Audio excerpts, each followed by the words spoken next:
6:30 on August 20th, 2025. This meeting of the Brockton Conservation Commission is called to order. The meeting is being conducted remotely in accordance with Governor Healy's open meeting provisions. An extension signed on March 28th, 2025, which extends access to certain remote and hybrid meetings until June 30th, 2027.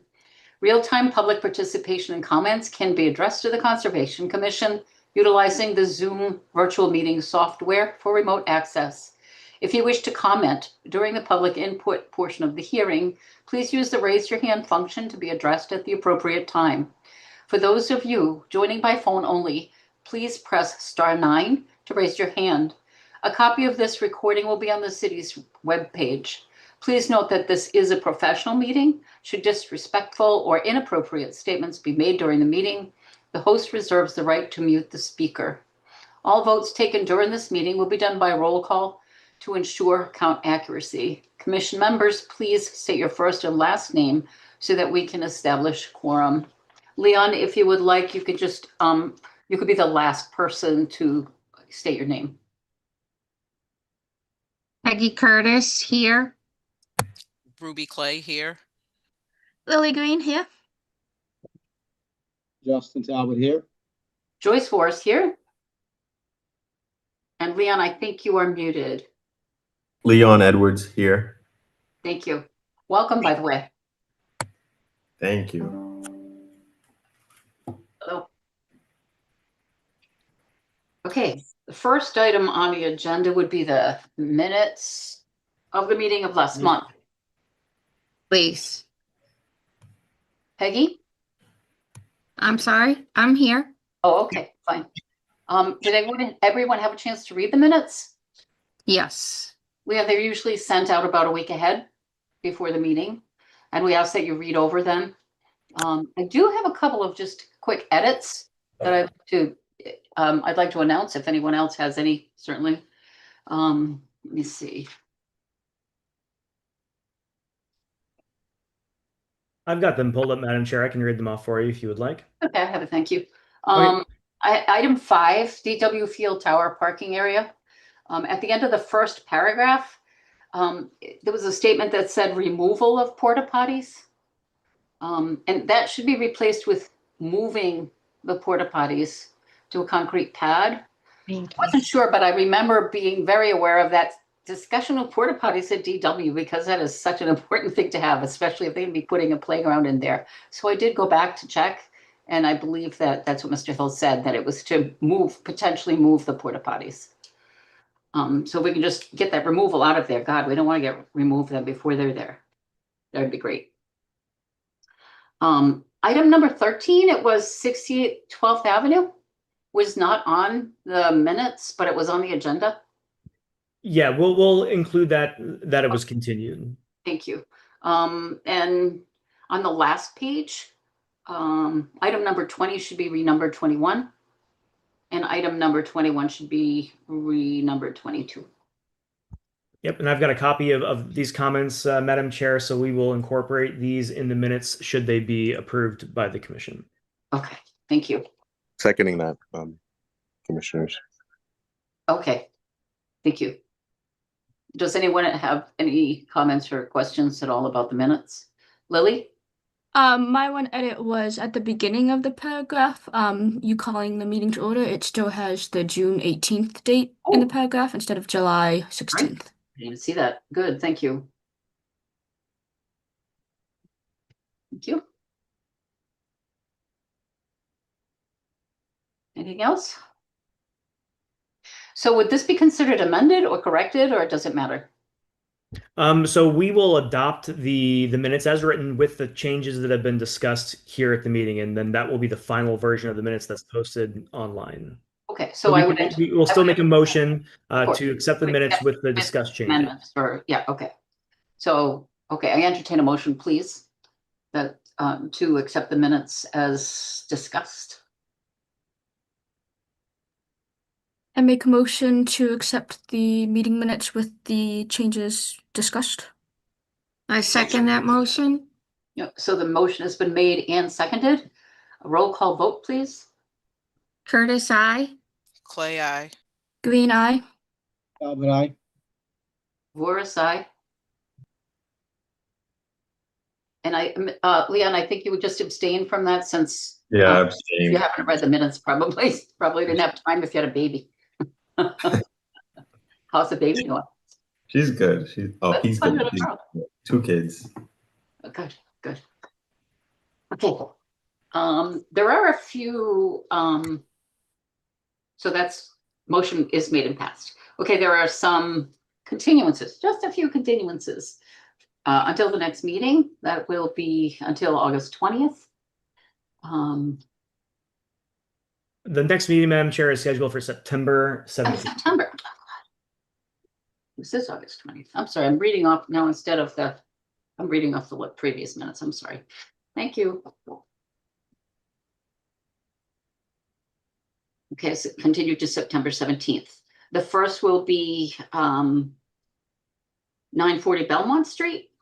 The second, which was continued at the applicant's request, is 549 Copeland Street. The next one, again, at the applicant's request, 0 Lawton Avenue. Number 5, at the applicant's request, 0 Hammond Street. Also continued is 68 12th Avenue. At the applicant's request, 196 Manley Street. At the applicant's request, 484 Pleasant Street. At the applicant's request, 1824 Main Street. And also at the applicant's request, 985 Belmont Street. So those would all be continued until September 17th. I'd entertain a motion, please, to continue those to the date stated. I'll make a motion to continue the items as listed by Commissioner Voris to the September 17th meeting. I second that motion. Motion's been made and seconded. Roll call vote, please. Curtis, aye. Clay, aye. Green eye. Talbot, aye. Voris, aye. Leon abstained. Okay, thank you. Okay, so that motion passes. So that means that the very first item on the agenda then would be the notice of intent, number 7, for 50 Christie's Drive. That is correct, Madam Chair. I believe we have the applicant and representative from the Commission's consultant, Weston and Sampson, to discuss this project with the Commission and answer any questions. Thank you. I don't see the applicant on this screen. Oh, I guess I failed to promote Scott, so let me do that real quick. Thank you, Scott, for raising your hand.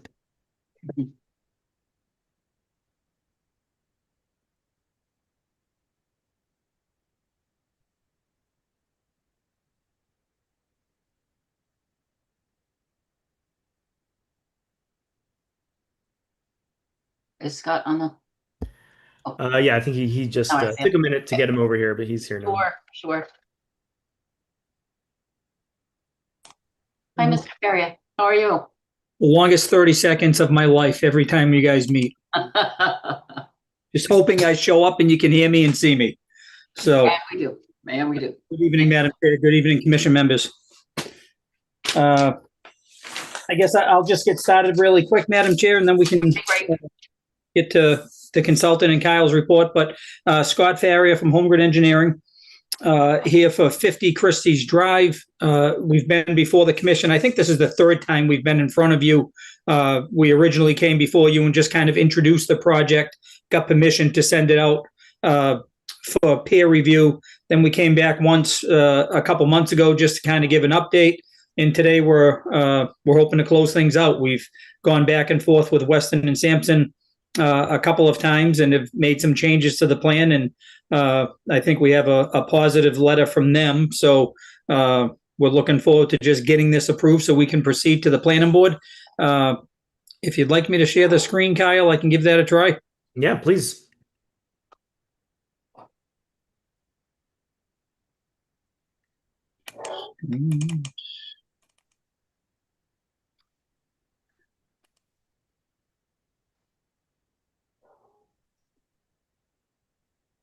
I've got it here somewhere, Kyle, but That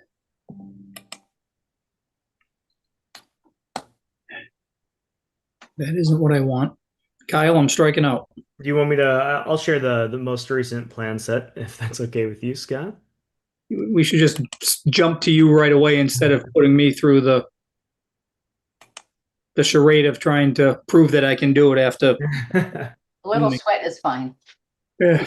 So, just to refresh the memory, if I think if we can maybe go, yeah, that's the perfect plan, Kyle. So at 50 Christie's Drive, there's an existing hotel, a 43-room hotel that's been there 20, 30 years at this point. And the applicant is looking to add a 40-room hotel. It'll be a 4-story addition, 10 rooms per floor. To go along with that addition, we need to do some additional parking, which is shown on this plan. We'll add on to the parking lot more towards the corner of Christie's Drive and Christie's Place. It does put us, into the buffer zones and right up against your 25-foot no-touch zone that we've that lucky enough for us, we were able to honor that and still make the addition work in tying into the existing hotel. The other good thing that we have on this project, the original design was the original drainage design was designed with an expansion in mind. So the existing drainage system that's been in place and has been working fine was over-designed, hoping for this expansion at some point. So we don't have a major drainage to improve and to construct as part of the project. So everything else we feel like is in order, Madam Chair, if you'd like to proceed with the consultant and your agent's report. I certainly would. Thank you.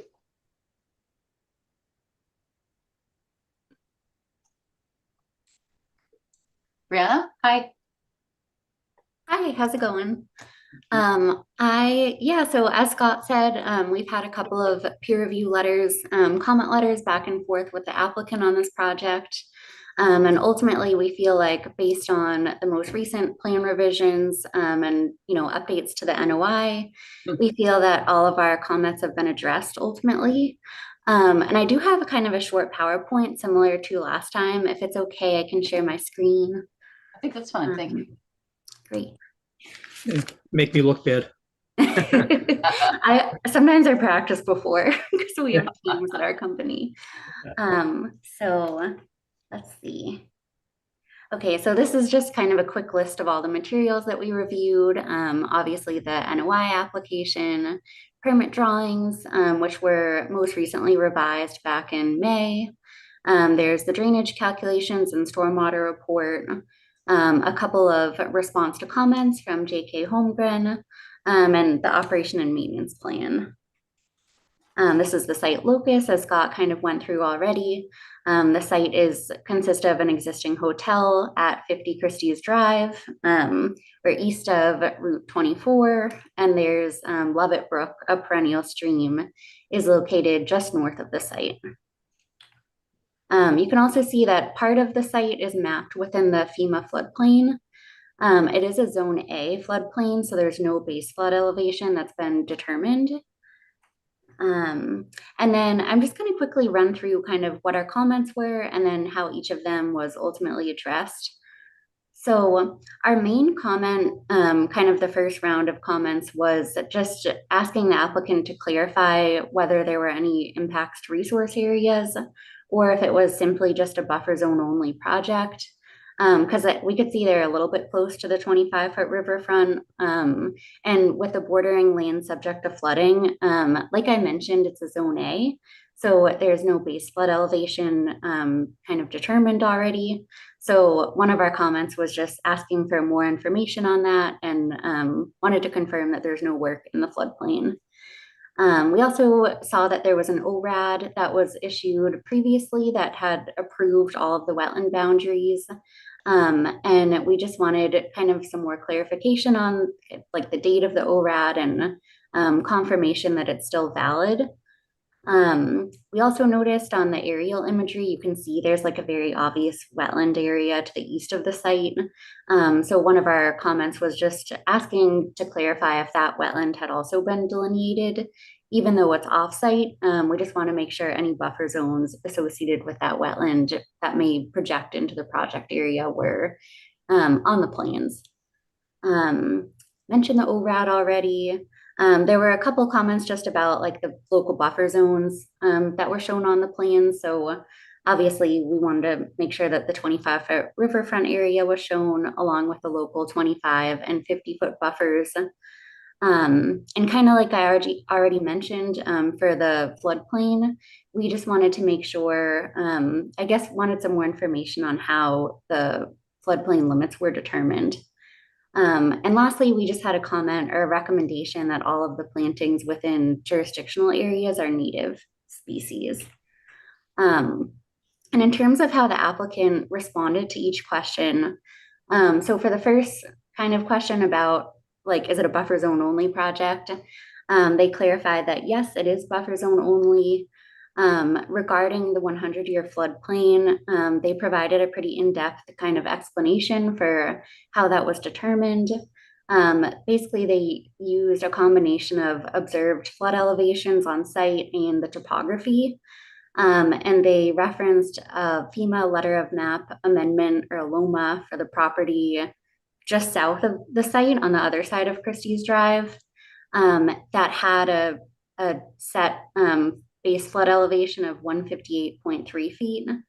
And they basically provided an explanation that based on site drainage patterns and topography, the work on site wouldn't be occurring below the base flood elevation because the lowest elevation where work is proposed is elevation 165.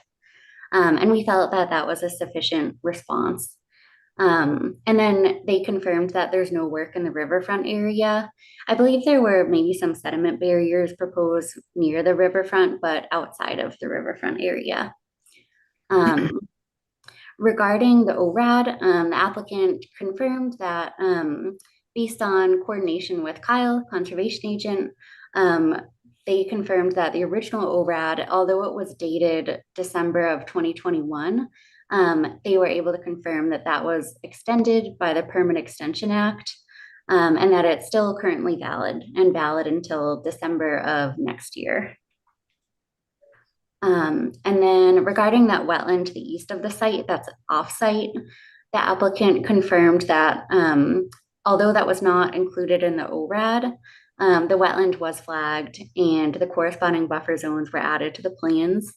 And they also confirmed that none of the actual work is located in the buffer to that wetland.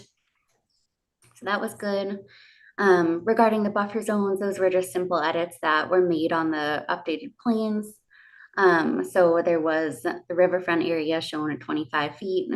I think one of our comments, there was like what was shown as a 10-foot riverfront that we said could be removed, only needed to show the 25. And then this is sort of what I had previously stated about the floodplain. That was our kind of main comment, was just confirming how did you determine the floodplain boundaries? And we feel that the applicant sufficiently responded to that and proved that there's no work within the floodplain for this project. And lastly, the applicant went ahead and they kind of proactively updated their planting plan to the table included below. And now all of the species that are proposed are all native to Mass, which is great. Regarding the stormwater comments, so my colleague James Pearson he's the civil engineer who did the stormwater review, but I can just kind of briefly go through his comments as well. So as Scott noted, there's an existing stormwater management system on the site that was built before kind of this project was designed. And one of the comments that James, my colleague, had was for channel protection. And he noted that just a couple of things, the chamber layout conflicted or seemed to conflict with the canopy columns of the system. The outlet invert elevation didn't quite match between the plans and calculations. There was a discrepancy there. And he noted that a sandy soil exfiltration rate was used Some of the test pit data seemed to suggest loamy sand. And so those were just some comments. And then the engineer responded by providing correspondence that confirmed that the canopy columns were designed to bear on stormwater chambers. They also reconciled the plans and calculations for the outlet elevation discrepancy. And then they also submitted some additional data indicating that there's sandy soils on site. So supporting the exfiltration rate that they were using. And James felt that with that comment had been addressed. Regarding recharge, there were some of the comments focused around the impervious area that were used in the recharge calculation. It didn't seem like the amount of impervious area was matched exactly what it should be at first. And in terms of the other comments, he noted that the recharge credit appeared to be based on the total chamber volume and not just the volume below the outlet elevation. And lastly, similar to what we previously said, there was some uncertainty in the outlet elevation due to a mismatch between plans and calculations. An engineer ultimately updated the plans to clarify the outlet configuration.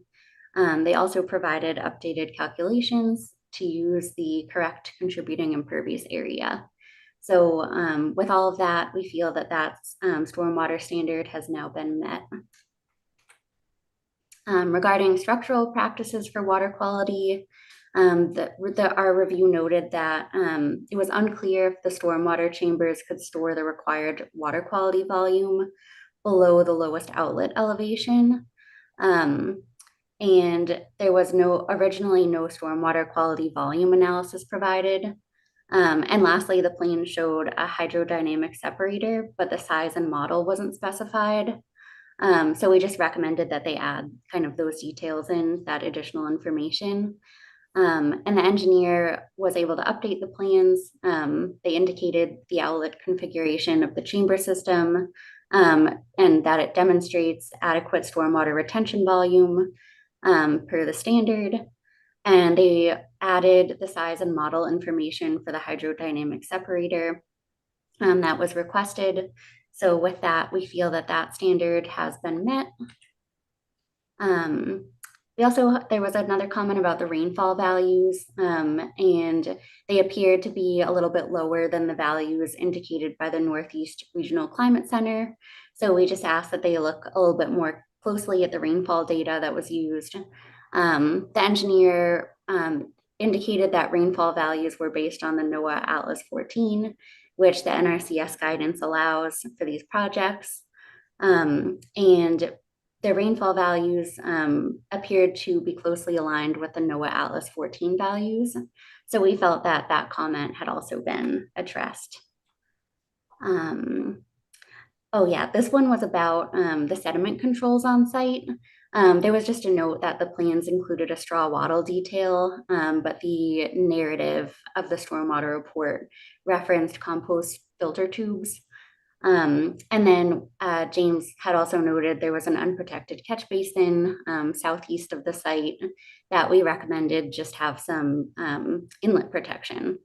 And the engineer was able to update the stormwater report and address both of those comments to reconcile them. I think this is the last stormwater comment. James had just asked for an operation and maintenance plan, or there was one that was provided, but we recommended that the engineer include a map showing the different stormwater BMP locations. And the engineer provided a figure as recommended, and we feel that that standard 9 has also been met. And lastly, we feel, so like I noted, we feel that all of our comments based on kind of back and forth with the applicant and engineer have been addressed sufficiently. And we just included a couple of recommended special conditions for the commission's consideration.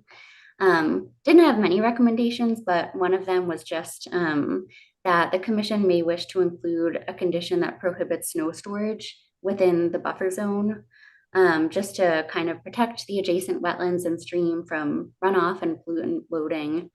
And also, this probably is more standard condition, but we would recommend, it's always a good idea to have a pre-construction meeting on site with all the parties involved and a member of the commission or the agent, just to go over the different conditions in the order. And I think that's all I had. Thank you, Ms. Summers. Thank you. Sure. You know, when you talked about the NOAA values versus the Atlas values, Yeah. like, so are they comparable? Like can one be used or the other? Is it either or? Do you know? I've just never heard of that, but I'll certainly, just for my own benefit, I just like to learn more. Are they comparable values? Do you know? That's a good question. I'm just looking back at, truthfully, that's more of something that my colleague would be able to answer as our stormwater engineer. But Yeah. I'm just looking back at his comment. I don't know, maybe Scott, if you know. Yeah, your flashcard on that point explained it pretty well. There's two different numbers, two different organizations that you can use the numbers from, but the engineering studies that are required to be used under the Stormwater Management Act directly refer to the one that we use in our calculations. So that's kind of the difference. There's a slight distance with all the storms that are going on, and the density of the volume of water that we're getting in these rainstorms, the frequency of them. There's a lot of talk of increasing the storm events and the numbers that are being used. So the trick is to have the regulations kind of constantly being rewritten to use the most current numbers.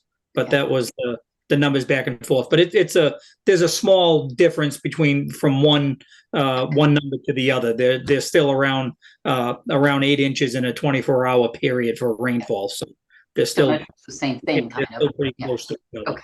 Not a significant. Thank you. Thank you. Good. Commissioners, any questions? Kyle, I believe you had some special conditions as well. Yeah, and I've also got a couple comments about the review letter. So in the review letter, the final, most recent review letter that Weston and Sampson put together for the commission, there are kind of two kind of outstanding comments. Nothing that's crazy, but two comments that weren't completely addressed. Rihanna did mention one of them being the riverfront area on the site plan. I'll show you. It still includes a 10-foot riverfront area. I spoke to Scott about this and whether or not he was planning on removing that and giving us a revised plan set. So you see here, Brockton has a 25-foot riverfront area. They have an additional line on here marking 10 feet from that riverfront, from the bank. It doesn't really affect the plans at all or how things are going to be developed here. I would just clean up the plan slightly. I think Scott is planning on removing that for the plans that get put forth before the planning board, but whether that's on there or not doesn't really have an impact on the commission's approval. So just to save him that additional work to get that before the commission before our meeting tonight, I didn't think that was a big problem. But just a note that was one of the comments there. And then finally, I think it was comment 28, Scott. I was gonna have you kind of discuss that with the commission. That is the comment about low impact development. Are you prepared to talk about that, or should I read the comments to kind of jog your brain? Yeah, if you want to read it just to start, Kyle, and then yeah. Sure. So on Weston Sampson's review, they include initially just the text. So I'll read the text, and then it'll be Weston Sampson's comment. So the text says, low impact development site planning and design strategies must be implemented unless infeasible in order to reduce the discharge of stormwater from developed sites or from development sites. Use of low impact development design strategies must be formally documented in the stormwater management plan. So that's just like the text of the regulation. Weston Sampson's comment was, the submission does not include a discussion of low impact development measures that may have been considered in planning this project and why they may have been infeasible or otherwise rejected. And then Weston and Sampson recommended at the commission's discretion that we may wish to have a discussion with an engineer or Scott to provide that discussion about this topic with the commission. Yep. So our I mean, our response basically was there being such a tight site, in order to meet all the zoning requirements, there just isn't, and having the existing drainage system that we're tying into that was previously designed, there's really not that much of an opportunity to have traditional LID strategies on the plan. It just doesn't fit on this plan. We do have just a small area. Just trying to find it on my plan. I believe we have a little bit of a rain garden proposed on the kind of the corner of the parking area, Kyle. If you could call up the plans, although Yeah. What sheet, Scott?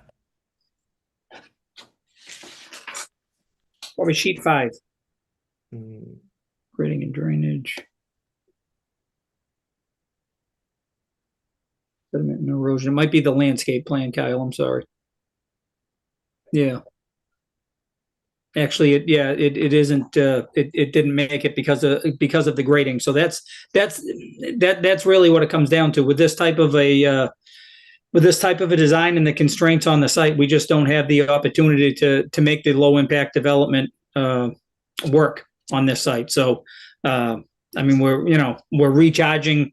The entire site is going through a recharge system, so we do have that going for us. So there's not so much of a low impact, but we certainly meet all the clean water requirements and the stormwater requirements. But the LID just wasn't able to happen on this one. Yeah, thank you. And again, I just wanted Scott to kind of have that discussion, open that discussion with the commission. If you guys have any questions about what types of things could be proposed on other sites, we talked about rain garden, what other things might be possible. Not here, but just open that for discussion. And if the commission doesn't have any questions for Scott, I'm ready to move forward with some additional recommended special conditions. I would like to hear about what some of those other examples might be at another time, but Brianna, you feel comfortable with that statement? Yeah, I think so. I actually asked James, my colleague, the civil engineer, about it beforehand, and he said he's satisfied with the responses, and he ultimately would just defer to the commission, but I think he was good with it. Okay. Thank you, Kyle, and thank you, Rihanna.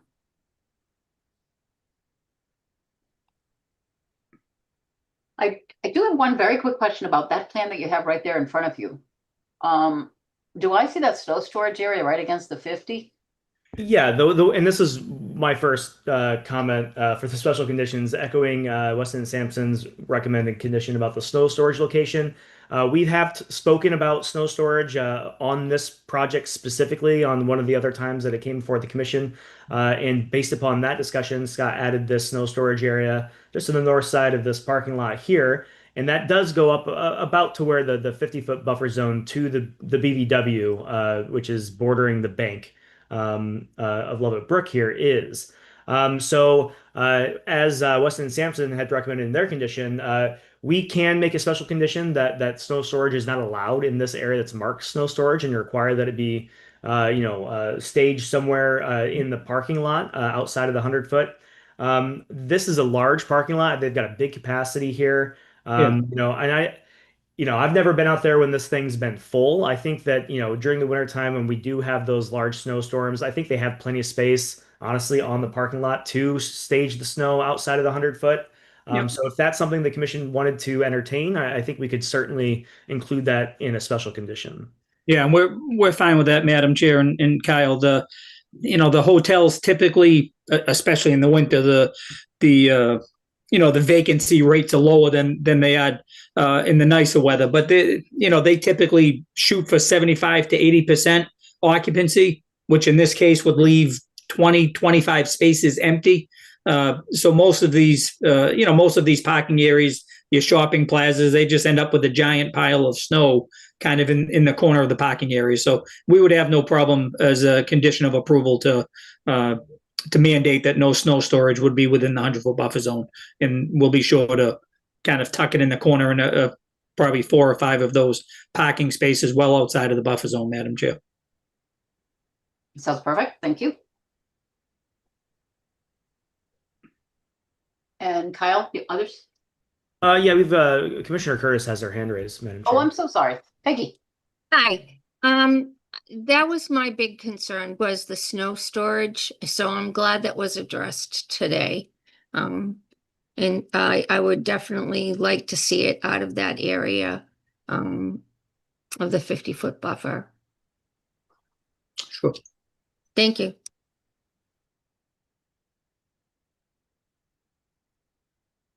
Kyle? Okay. So then moving on, conservation markers is something that we are generally requiring. My recommendation would be, obviously we're just doing this hotel edition over here on the left side of the plan that you're looking at now. But I think that installing, markers along the 25-foot buffer zone to to the BVW, all the way along the hotel property, there are actually 3 parcels that this hotel is on.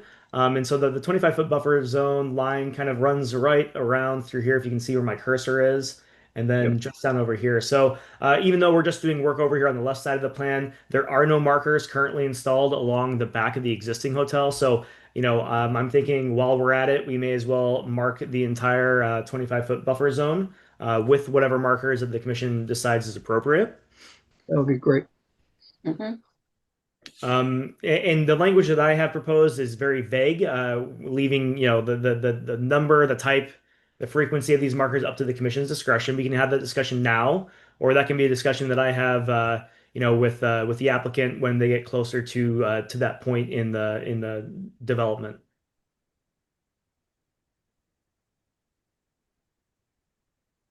Scott, I have you think- put any? I'm sorry. I think we can talk about the permanent markers now, aren't we recommending that if possible, concrete markers? For the Quincy Street development, which was kind of where we had the last discussion about the type of markers, we settle on the granite bounds, which is Granite, a okay. little bit more durable than the concrete. Mhm. So that could be an option, just depending on And again, the idea is not that we would have one size fits all for all types of development. That the commission would be willing to work with the applicant depending on what it is, right? So if it's a single family home, there might be a different type of marker that the commission is interested in installing rather than on a big 30 unit subdivision development where that cost can kind of be spread out a little bit more. But yeah, please go ahead and have that discussion.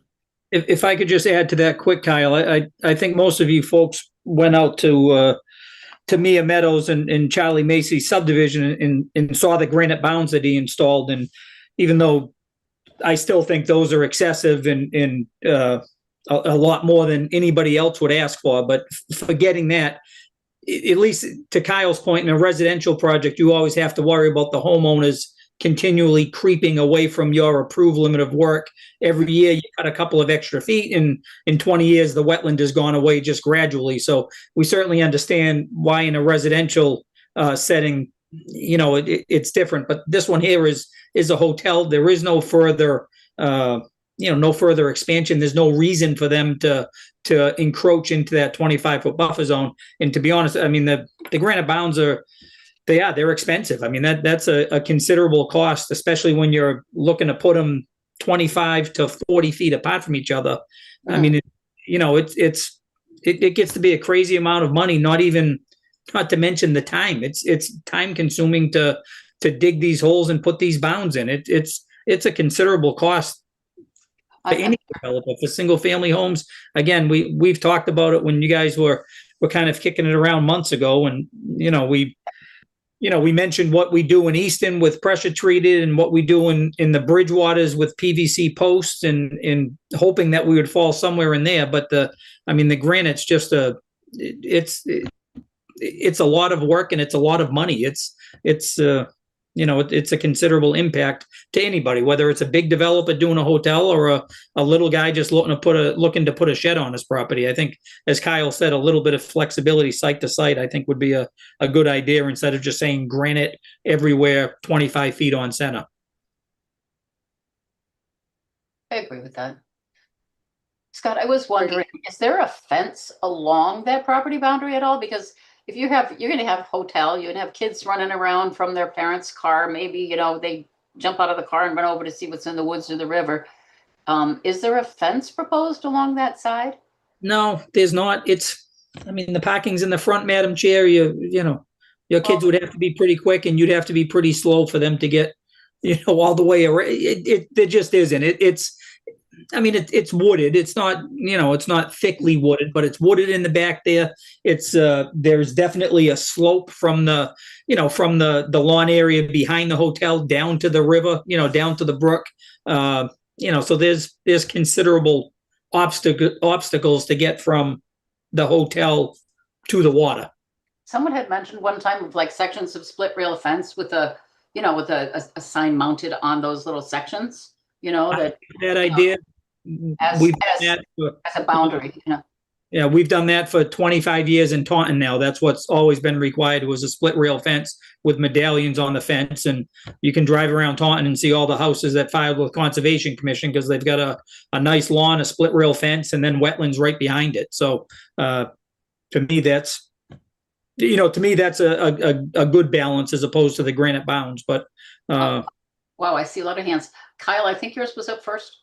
Oh no, I was certainly last, but I do have a photo pulled up, that we had just required at the car wash development on 710 Oak Street, and just to show the commission what we use for that, which is kind of more of a commercial development versus residential. So if you don't mind, I'll just share that real quick, and then we can take comments from the other two commission members. Absolutely.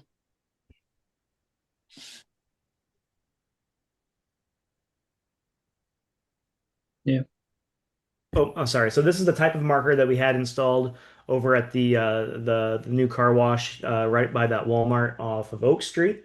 So this is an option. The split rail fence that was discussed as well could be something that we decide. One final comment, Madam Chair, is that we all did walk around that Quincy Street development, and the language in that order required spacing of 25 feet. Right.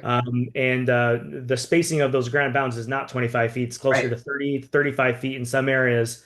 And that spacing, I think, was sufficient. The spacing that we observed on site there. And given that this development for the hotel, we're following that bank of the brook, and that's a fairly linear line. It doesn't jut back and forth a lot. I think that we could have, 30, 40-foot spacing, and I think that would be adequate for this specific development. And that's all that I've got right now, Madam Chair. Thank you. Thank you. Ruby? Sorry. I in agreement with what Scott was saying. I don't think we should require them to do granite on a commercial property. What Kyle just displayed and the fencing in other commercial properties that might be in Taunton, I think that would be sufficient for this particular site. I think the market should be site by site basis on what actually needs to support the need of the area and stabilizing the area and making sure it's stabilized. Okay, thank you. Justin? Yeah, you guys all stole my thunder. I actually agree with Scott. I do like the granite curving, Scott, but for this application, it's not needed. Commercial application. In fact, when we went and looked at those residential homes, I mean, I think Kyle and I talked, I think we could space it 50, 60, 70 feet apart. No, I don't think so. I mean, they were close, those granite stones at the house, but that's irrelevant. But I like the sign that Kyle showed that car wash did. I think that's plenty for this hotel. That almost looks like a piece of what's that metal called? It looks like something that I use for my garden fence. Is that really, you think that would be? So, I mean, keep in mind that that this fencing is required to be maintained. Not the fencing, I'm sorry. The signage is required to be there. And as this is a commercial property, they're maintaining this ground regularly. So if one of these signs, or if all of them over the course of 10 years start to rust out, they are responsible for replacing that as well. I'm less concerned again with like a commercial property like this versus a residential property where we're seeing a ton of that lawn creep, and we'll see some of those examples later tonight when we talk about some of the enforcement issues that we're going to be dealing with.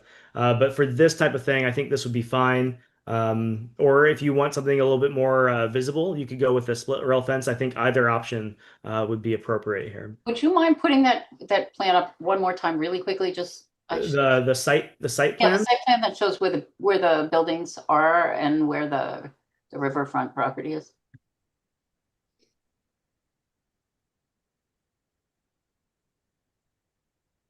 Yeah. Okay. Yeah, so it's I see what you're saying, yeah. yeah, it's right behind the buildings. But to Kyle's point, and you know, it is a lineal line. So you know, some of those residential sites, certainly on Quincy Street, there's jogs and there's fingers. So you know, certainly if you space them out too far, you would miss a jog in the buffer zone. But in this case, it is such a pretty much a straight line from the building all the way in an easterly direction. So yeah, Okay. If that snow storage area wasn't there, I could just see kids running back there though from those parking lots. Maybe a little split rail fences would, I don't know if it would even do anything, but anyway, it's fine. Peggy? I know you were pretty. Yeah, I'm having camera problems, That's but I'm okay. still with you. I think I was trying to change my background and I totally messed up the video, but I'll fix it later. Scott, I do agree that you don't need to have the granite barriers, I think, because as you said, it is in a straight line, that something like the one that Kyle pulled up, I think would be sufficient. Okay. yeah, we would be thrilled with that.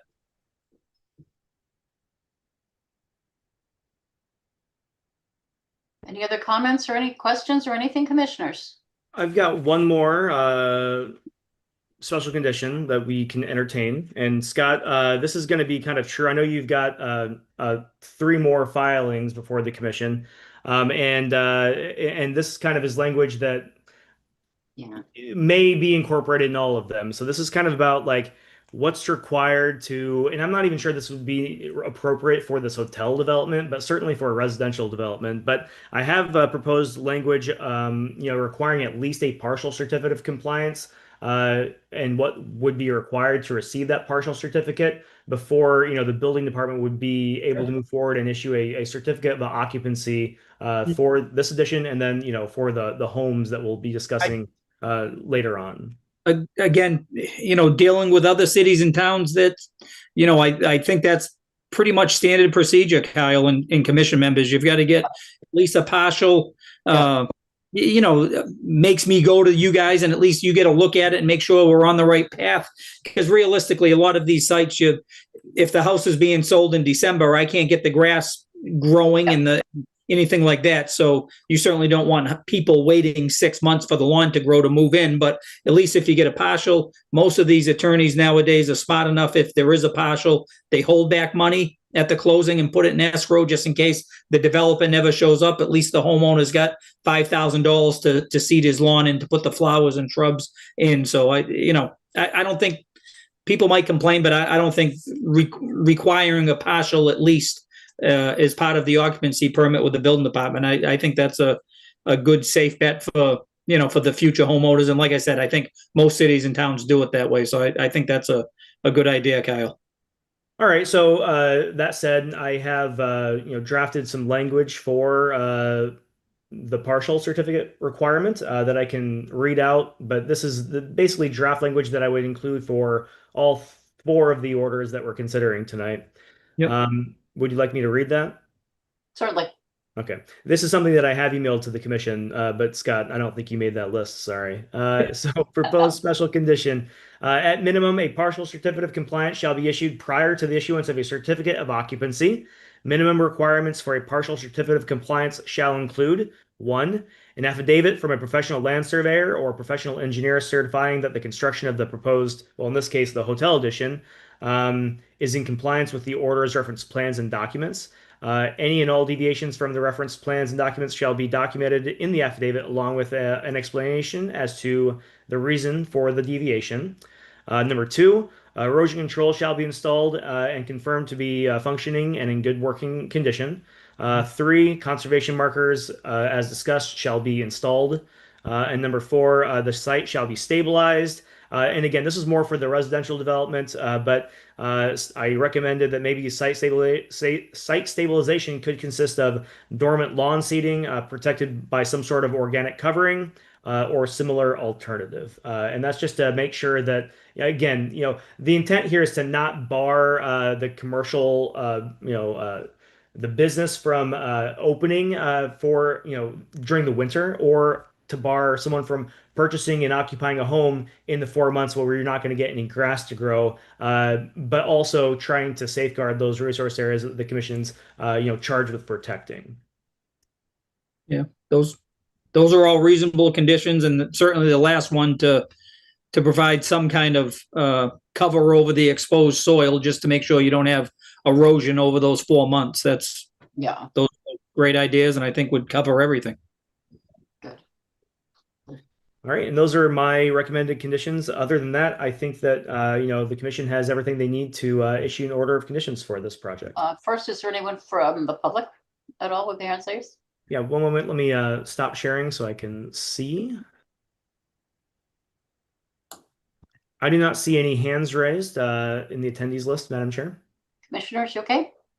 Ready to come on? Okay, then I entertain a motion to close. I'll make a motion to close 50 Christie's Drive. I'll second that. Motion's been made and seconded to close the hearing on 50 Christie's Drive. Roll call vote, please. Curtis, Clay, aye. aye. Oh, I'm sorry. That's okay. Clay, aye. Green eye. Curtis. Oh. Curtis, aye. Green eye. How about I? Voris, aye. Leon abstained. That's fine. Thank you. Thank you. And that motion passes. The next motion then would be to issue an order of conditions with the stated special conditions for 50 Christie's Drive. I make a motion to issue an order of conditions for 50 Christie's Drive with the with Kyle's stipulations or special conditions. I second that motion. And those of Weston and Sampson as well, I would say. Yeah, they overlapped. Yep. Yeah. Okay. So that motion's been made and seconded. Roll call vote, please. Clay, aye. Curtis, aye. Green eye. How about I? And Voris, aye. Leon abstained. Thank you. The motion passes. One Thank you. down. One down. Yes. Okay, so next on the agenda then, because of the continuations, is 17 Austin Court. All right, I'm going to assume I'm going to struggle calling up the plan, Kyle, if you just want to jump on that, and I'll start. Yeah. You start talking, Scott, and I'll pull that up for you. Thank you. Good evening again, Madam Chair, Commission members, Scott Farrier, Holmgren Engineering. In this case, we have 17 Austin Court, which is Lot 7. Austin Court is the roadway behind the Debbie Road that you folks visited a month ago. Austin Court comes off of Quincy Street. We were before you folks, I think 2 months ago, with all of the lots on Austin Court, and we had a couple of changes that needed to be made. A couple of minor changes. We needed to add some roof infiltration and a deck on the house. The biggest issue was that Agent Holden came up with was as part of the subdivision approval, we had water and sewer that was going from Debbie Road through Austin Court and out to Charlotte Street. And in one case, it crossed the wetlands over on the Debbie Road part, but in the Austin Court part, it put a lot of the work in the 25-foot, in your 25-foot no-touch zone. It was permitted, but there really wasn't any conversation about any kind of restoration for that buffer zone work. We had a replication plan for the amount of work that was done in the wetlands, but no specific restoration plan. So Kyle had asked us to look into doing a restoration plan. So the restoration plan primarily impacted lots 5 and 6, but on this lot, on lot number 7, there was a little bit of as you folks recall, there was 3 or 4 piles of loom out on the site from previous exploration and just previous work on the property. So Kyle asked, because that pile was removed on this lot, on lot 7, he asked for a restoration plan, and it's kind of right in the back left-hand corner of the house, right near C11, 12, and 13 for the wetlands. That hump was removed, and so we do have that area there that falls within your 25-foot buffer zone. Once the restoration takes place and everything's intact, it will fall outside of the approved limit of work. The conservation markers will mark that off, and nobody will ever go over there again. But that was part of the restoration that Kyle and the commission brought up 2 meetings ago. So I think we've addressed that now. Ken Thompson gave us a restoration plan that we submitted. That is all I have, Madam Chair. Thank you. Kyle, do you have anything to add? Yeah. Again, on the site plan for all 3 of these dex orders, there were some small, changes, omissions that were needed to be included. I have reviewed this site plan along with the other 2, and all the changes that the commission requested on the site plan have been made. So I think the plan that we're looking at now is in good shape as far as that goes. Commissioner Curtis, I will note that one of the things that was required that you had mentioned was you wanted another conservation marker between this marker and this marker up on the property line. So there is that marker right through here by the deck as discussed and requested. And then I will bring up the restoration plan. Again, the area that we're looking to restore, or in this case, enhance. I think that's the verbiage that Scott likes to include here, because they inherited this problem and it wasn't something that they caused. So this is the buffer zone enhancement plan, and so this is a planting schedule showing where how many of different species are going to be planted where, and this is within the area of impact. This area, the loam that was stacked here has already been removed, partially at least, and then this is the area that will be seeded and planted with this woody vegetation. So this is what we requested and received from Ken Thompson of 5 Wildlands, and this is not an exhaustive, prescriptive, step-by-step plan. It just kind of shows you what's going to be planted. So in my report, it's not really a report, I put together several recommended conditions for 17 Austin Court that I sent out last Friday to the commission. And in that, in these recommended conditions, I've included just the same conditions that we've included for all of the Austin Court lots, like individual home lots that we've permitted in the last 6 months. Things like requiring test pits at the time of rooftop infiltration construction, or when those are dug. Requirements that no sub pumps be tied in, or that a requirement that the sub pumps, if they are installed, be tied into the rooftop infiltration units. Language about the conservation markers. Requirements that if they were to put a pool or an additional deck expansion, they would need to come back to the commission, just because of the proximity to the wetland. Specificity about the tree species being planted. Scott, I do see this red maple now here. I didn't see that when I was originally reviewing the plan, so I included some language in the special conditions that just specify the species of tree. These trees are the species of all these trees for the next 3 lots are laid out in the subdivision plan. They didn't make it on the first round of plans that we received. Again, language about requiring a partial certificate with the same language that was outlined before for each of these lots. And then at the bottom of those recommended special conditions, I have more detailed language about what and how the restoration or the buffer zone enhancement should go down, how that should be executed, and then also language about monitoring. I'm recommending to at least 2 full growing seasons with monitoring reports before the final certificate of compliance can be issued. Yep, and I think that probably matches up with the order of conditions that was issued for the subdivision and the replication plans, and Kyle's suggestions for the replication of the area where the utilities went through. So I think it'll all fall in. I'm sure Charlie will do all of these plantings at the same time and have Ken do the monitoring all at the same time. So I think Yeah, that'll.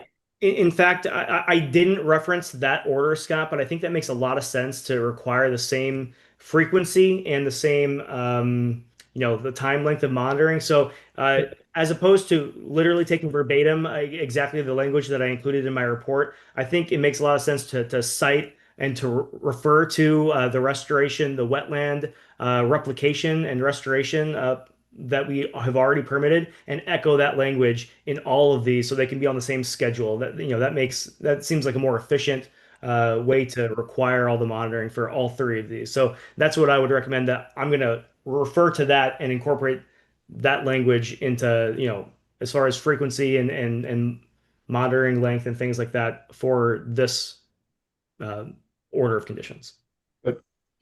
Will there be a long delay between the time that that pass-through area is going to be finished and seeded versus the subdivision lots? Will the subdivision lots take a year or two to finish? Yeah, the work for those utilities, the utilities have already been installed, so Done. that Yeah. work has already taken place. So we're still in August, even though it feels like November today, but it's getting to the point where it's a good time to start on these restoration areas. So I'm sure that's part of Charlie's plan, is to get going on that in the fall. Okay. I just hope you don't wait to do the stuff that's already done. Yeah. Until Yep. the last house is finished. Yeah, nope. I'm sure he'll get on it. Everybody would prefer to do the plantings in the fall and even the springtime, because you're staring at some hot days and the plants are going to be stressed. So everybody wants to try to get it going in September. So I'm sure that'll be the case here, Madam Chair. Okay, good. Thank you. Good. Commissioners, any questions? Comments? Any members of the public present?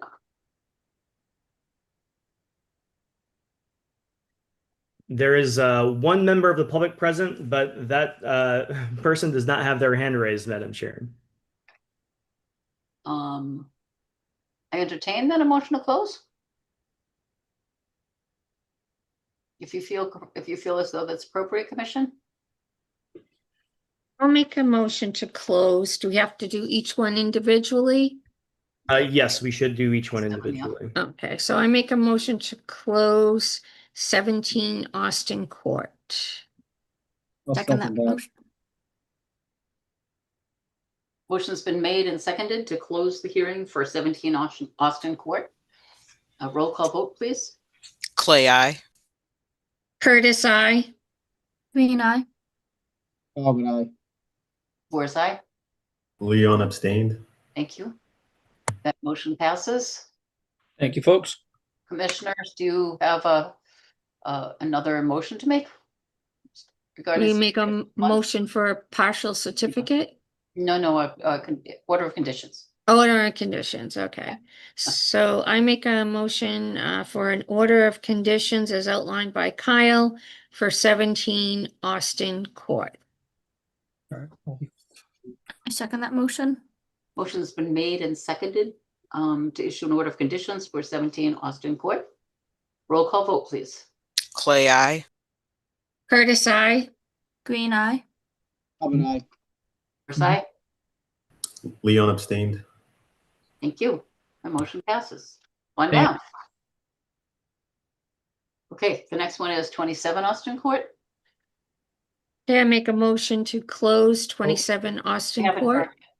We haven't heard it yet. Oh, Hear shit. the details on it. I thought it was the same. Okay, Yeah. thank you. I mean, it's you're right near each other, right? But Scott, do you have anything that you'd like to present about Austin Court, or Kyle, did you want to put the map up? I'm pulling the site plan up now. Yeah, I think while Kyle's looking for it, Madam Chair, 27 Austin is lot number 6. It's pretty much the same deal. I think, as Kyle said, there was we had a couple of street trees missing on the previous plan, and I believe some infiltration, roof infiltration areas, which we've added. And then the bigger item in this one, you can clearly see the water and sewer that goes through the lot and falls within your 25-foot buffer zone. So we did have Ken Thompson do that plan as well on this lot. Okay, good. Kyle? Yeah, and again, all the requested changes on the actual site plan have been made. So this is the revised site plan. Another change was Commissioner Green noted that the concrete washout was placed on the south side of the driveway down in this area by the 25 foot. And she requested that the concrete wash area be moved to the north side so that you can see that depicted here. I will pull up the restoration plan. So this is what we requested be submitted again to the commission, and you'll see here, this is the kind of the lane that was used for the installation of those utilities. And then after those utilities were installed, and they have been installed, this area has been used to access the site because and bring all the heavy equipment in through this way. Uh, there's a high school that's right across the street from this development on Quincy, and they didn't want to interfere with traffic in and out of the school. So they've been using this to access the site. Just a comment on the time frame and the way that all of this is working on the subdivision level. The developer is working first on the Debbie Road extension side, and most of those homes are up at this point. And the intention is to wrap up that road extension first and kind of bring everything over to the Austin Court and then finish up Austin Court and then just be done with everything. So once they're done moving things from one side of the development to the other, at that point they can move forward with the required restoration. So you'll see here there's the lane has a planting plan with woody vegetation, and that includes this big pile of fill similar to the last one we looked at. This is a historic fill. So I've included in my recommended special conditions, I've included additional guidance on how this should be done. But ultimately, I think we're in good shape with what's being depicted here. One thing of note at the bottom of the plan, this is at the end of Charlotte Street. There are no like woody plant that are proposed down in this area. This is kind of where the wetland crossing runs into the utility installation here, right at the north end of Charlotte Street. There will be conservation seed mix planted here, but they wanted to maintain this area. So if one of these sewer lines needed to be maintained, there could be relatively easy access for whatever utility vehicle needed to get back there could get back there and do whatever kind of required work.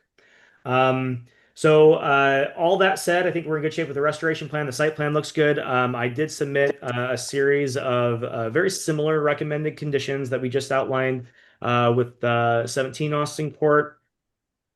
One thing that didn't make it on this report from last Friday that I did have a discussion with Charlie Macy, the developer, about is I do have concerns after all this is done and everything's planted and everyone's, all the homes are purchased and everyone's living their happy lives back here. I have concern about now that we've kind of opened this lane up from Charlotte Street down here at the south end of the plan, that if we don't do something proactive, that we will just be inviting people to come up here and dump. And I work on the quality of life task force of the city of Brockton that incorporates several different departments, and we just address issues across the entire city, not just conservation specific things. And one of the big problems, not the only problem obviously, but one of the big problems that we have in the city of Brockton is just dumping of trash, all over the place. I've seen video recording of big box trucks just full of junk pull up to the side of the road and just throw stuff out on the roadway. And I'm just concerned about now that we've opened these lanes up, even though they are going to be planted, that we are just the opportunity for dumping in this location will be there. So I did run this idea past Charlie, and I don't think he said it was fine through the email correspondence that I had with him, but I was considering recommending to the commission that we require removable bollards or some other similar obstruction to be installed at the end of Charlotte Street once all this is done, obviously. But what this would be is something that could be removed to allow that utility access when necessary. But otherwise, this bollard would be in place and it would dissuade people from driving, at least driving vehicles back there. Obviously, you can still litter and dump trash without backing your pickup truck, but the capacity for large amounts of dumping would be greatly reduced if there was some sort of barrier at the end of Charlotte Street. So that is a condition that the commission could entertain. If you choose to, we can incorporate that into the special condition for lot 6, which is 27 Austin Court. I guess I'll throw that to the commission. Other than that condition specifically, everything else is very similar to what was discussed at 17 Austin Court. I certainly would like to see that, some form of structure that would diminish the possibility of dumping.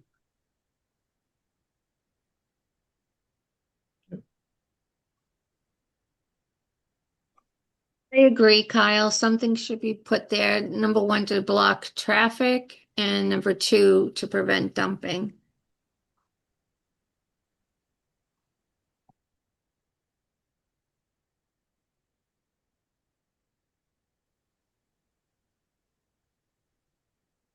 Commissioners, any comments, questions?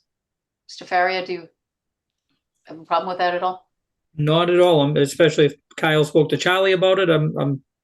Sounds like a good idea, Madam Chair.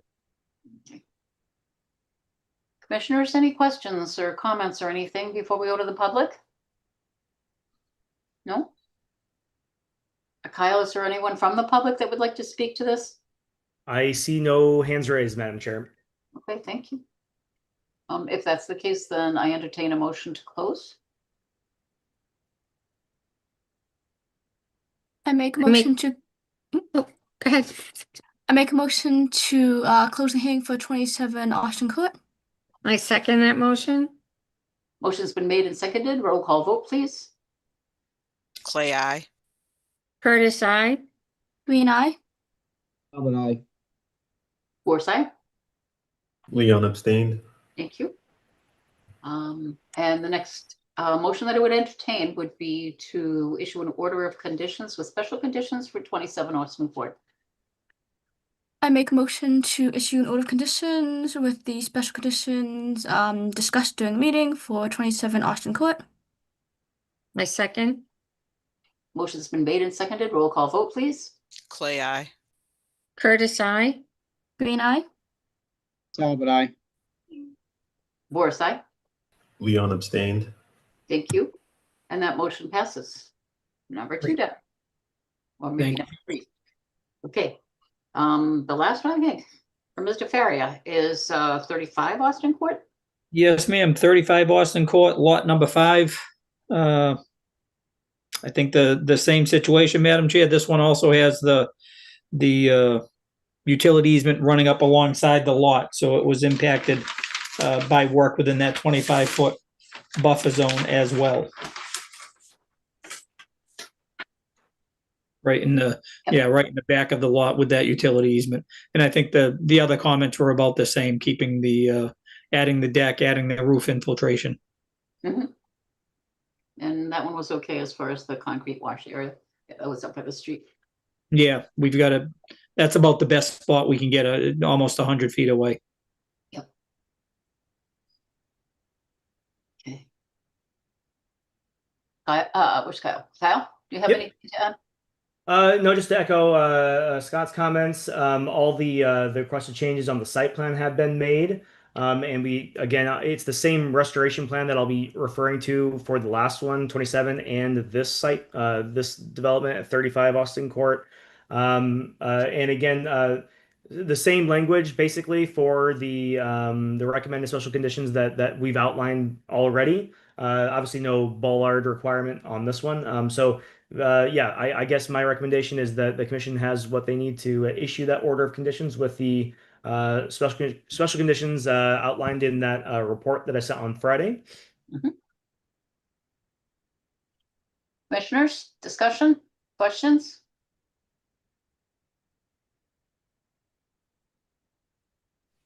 Nothing?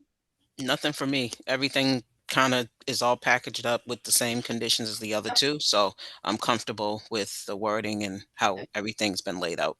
Thank you. And Scott, it really was really interesting to go out to see that the entire area.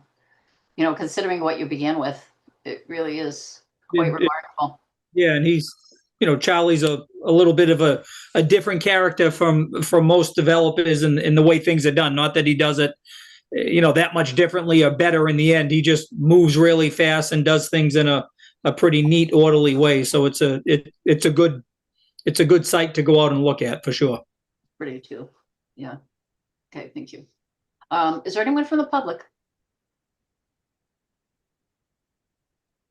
I see no hands raised, Madam Chair. Okay, thank you. Can I entertain a motion then to close? I'd make a motion to close 35 Austin Court. Second that. Motion's been made and seconded to close the hearing on 35 Austin Court.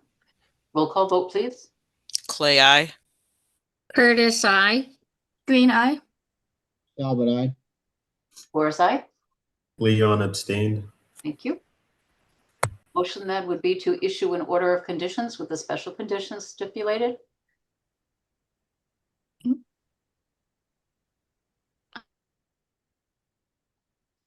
If someone would make that motion. I make a motion for order of conditions for 35 Austin Court. Second that. Motion's been made and seconded to issue an order of conditions for 35 Austin Court. Roll call vote, please. Clay, I. Curtis, I. Green eye. Talbot, aye. Boris, aye. Leon abstained. Thank you. The motion passes. All right. Thank you, folks. Thanks for your time. Have a good evening, Kyle. Thanks for the help as usual. Yeah, of course. Good seeing you, Scott. Thanks. See you, Good night, Scott. Thank you. Good night. Bye-bye. Okay. Let's see, next on the agenda, continued violation discussions begin, right? So the first one would be 29 Country Club Lane. That is correct, Madam Chair. For this one, I didn't require the property owner to be at the meeting tonight. The reason that I'm bringing this back to the commission's attention, you may recall that the commission last month voted to not to give an additional extension to the property owner for them to develop a restoration plan for the impacted wetland in the back of the property. So I just to kind of catch the commission up on what's happened since then. The property owner was aware that they didn't receive that extension, and so they were scrambling at the last minute to try to get this restoration plan put together before we ended up before a judge. They did contact and started working with Ken Thompson, who's the same gentleman who just did those two restoration plans we looked at for the Austin Court development.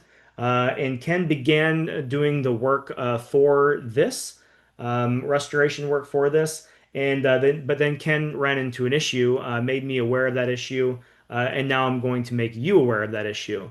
And unfortunately, this project, this required replication is going to be a little bit more complicated than what was originally thought. So when I issued the initial enforcement order, it was for impact of the wetland behind the home. I'm going to go ahead and share my screen. What you're looking at now is the approved plan of record that was approved as part of the 2017 order of conditions permitting the construction of this home.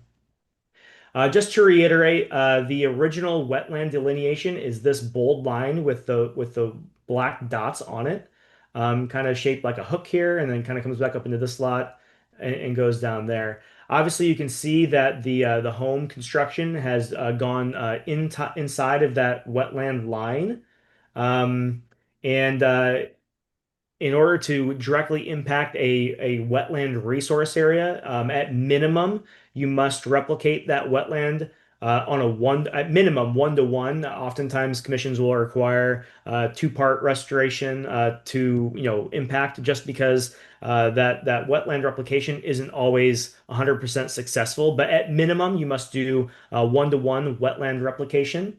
And so what we're looking at here, obviously this plan was color coded at one point because all this grayscale is pretty confusing.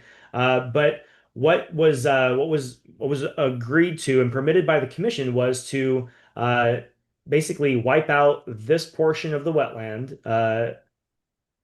to construct the home, and then there would be some small yard back over here. This white area here would be remaining as wetland, but this kind of dark shaded area by the home that used to be wetland, that area would be converted to lawn. And then this area that would be impacted by the lawn and the deck and the home would be replicated 1-to-1, and that's what these areas here were supposed to be.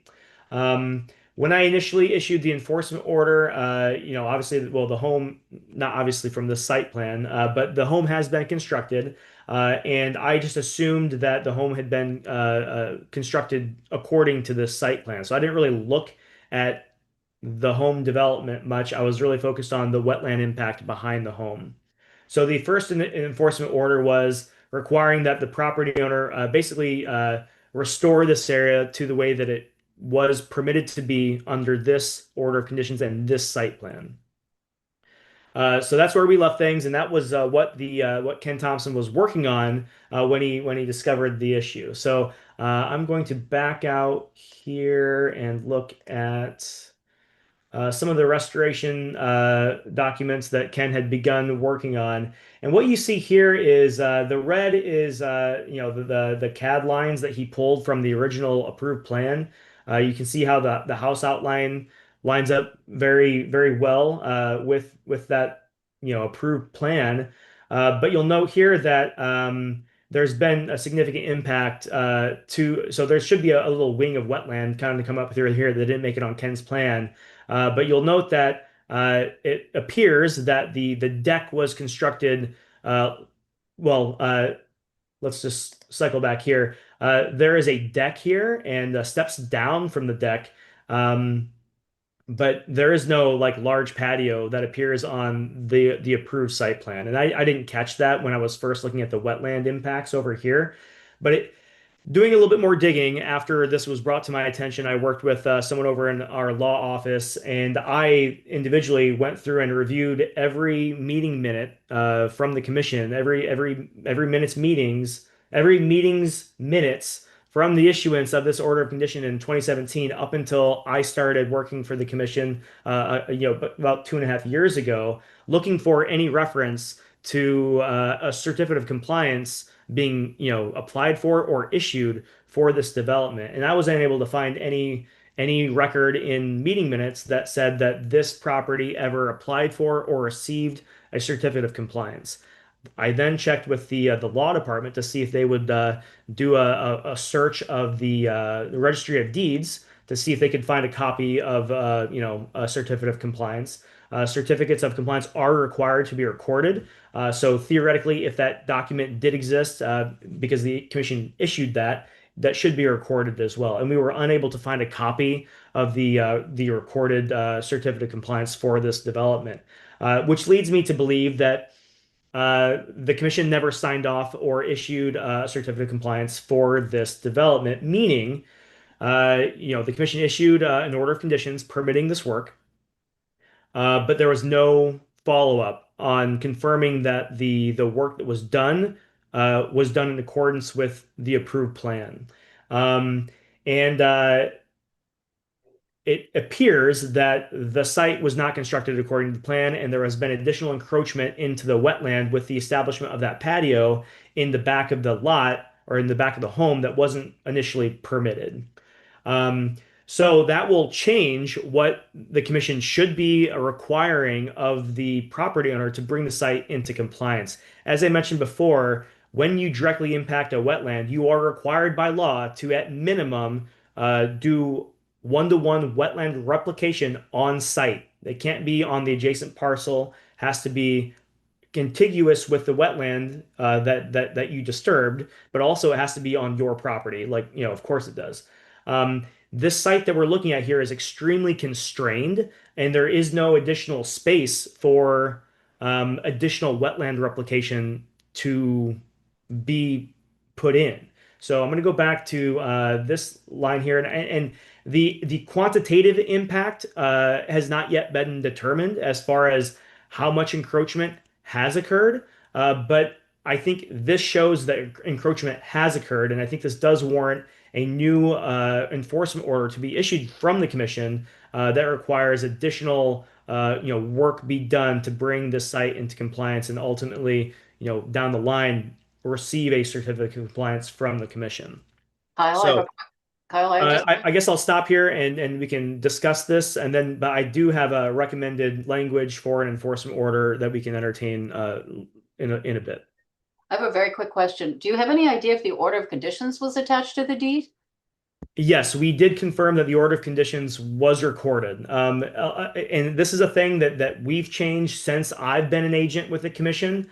Um, Now, the way that we do things now is that I require that a unique identifier be attached to this lot before we open a notice of intent hearing for any individual filing. This wasn't always the case, but in the last year or so, you'll note when we were reviewing the Austin Court lots, Scott was referring to things as Lot 6, Lot 7, Lot 8. Right. That's what the developer put together on their initial draft of the thing of how these all these sites were going to be put together. But that was, but they hadn't yet been assigned a street address. Yeah. The problem with that is if we permit something that's 0 Austin Court, that's very challenging if you don't have all the associated documentation to determine exactly what lot that is. And that might get lost to the shuffle. Whereas if it's 17 Austin Court, from the beginning of the permitting process with the commission all the way through and to the certificate of compliance, all of those documents are for 17 Austin Court. Whereas in the past, it might be 0 Austin Court, and then it ends up being 17 Austin Court. It's the same lot that we're discussing, but that name change makes tracking this confusing over time, let alone for an attorney who's sifting through the registry trying to find all these relevant documentation. But that said, the order of conditions was recorded as is required. So theoretically, any attorney representing the buyer or whomever would be able to find this document. So it was recorded correctly. And then the other question that I had is, do you know if the original owners were the ones that did the work? So the as far state? as I can tell, all of this work was done by the developer that constructed the home. And as far as the patio construction and the home construction, obviously, I don't think the patio was constructed after the home was occupied by the current owners. I think all of this work was done by the developer. But again, I don't have 100% confirmation of that. I did inquire with the building department today if there were any building permits pulled, not just for the home construction, but for the patio. And they were unable to find anything specifically just for the patio. That said, just for clarification, generally the building department does not require building permits for a patio that is on grade. So if you have a walkout patio that's on the same grade as the lawn, you don't necessarily have to get a building permit to establish a patio of like paver bricks or something that's on grade. However, this patio is elevated. There's probably a 6 foot drop off, 5 foot drop off at the end of the patio between the patio and then the wetland. It drops off very significantly. So I'm unclear whether that type of patio would require a separate building permit. But in any case, it's a violation of the Wetlands Protection Act regardless. And is that a wall that's there to the left of the red line? Yeah, I'll pull up a photo in a moment and show you some photos I have from the site, and it's a very significant like retention wall almost that serves as the foundation of this patio.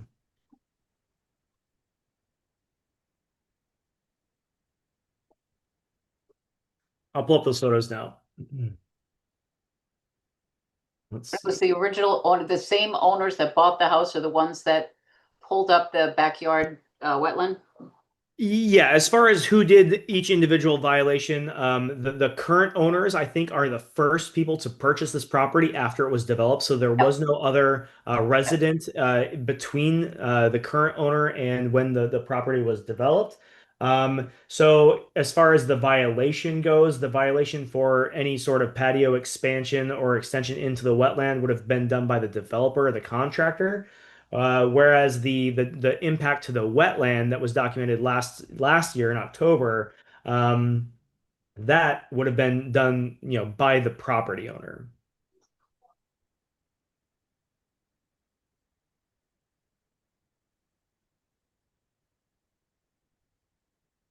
So here's a photo that I took last fall, and you can just see this is the type of retention wall. I'm not sure how tall this gentleman is, but you can see the wall is above his head height there. So it's probably at least 5 feet, 6 feet tall, this wall here. If we go back to the approved site plan, again, this is what should have been constructed. All these squiggly lines through here are the grading of the site. And it looks like the retention wall really should have been built up here, and then this would have been flat up here, and then it would have been graded down through this area, relatively flat. But that's not, what was constructed here. That's a little, we're kind of getting ahead of ourselves as to how to rectify the situation. But I guess the take-home point here is that the site plan that was approved by the commission is not what was ultimately built here. There has been additional encroachment into the wetland. And one final comment is that just to remind the commission is required to require that any direct impact to the wetland at minimum has a one-to-one wetland replication. And given that that site plan wasn't followed and there seems to be additional encroachment, the calculated wetland replication areas that were approved are not sufficient to offset the impact that appears to have been in addition to what the commission originally approved.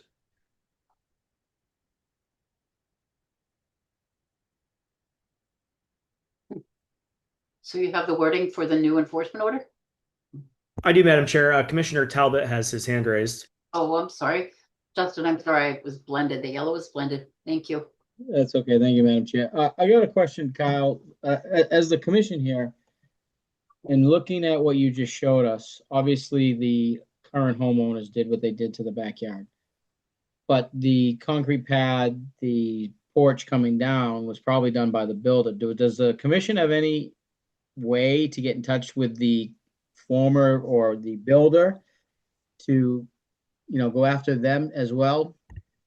I mean, I'm just trying to, the cost is going to be huge. That's all. Right. And so I do want to address all these comments, Justin. And I guess the first thing I want to recognize is that yes, the new proposal, the new language that I've got here is going to be a significant additional cost to address this issue.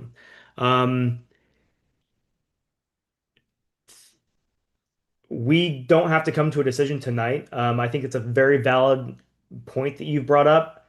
I think the commission could potentially issue an enforcement order against um, the developer.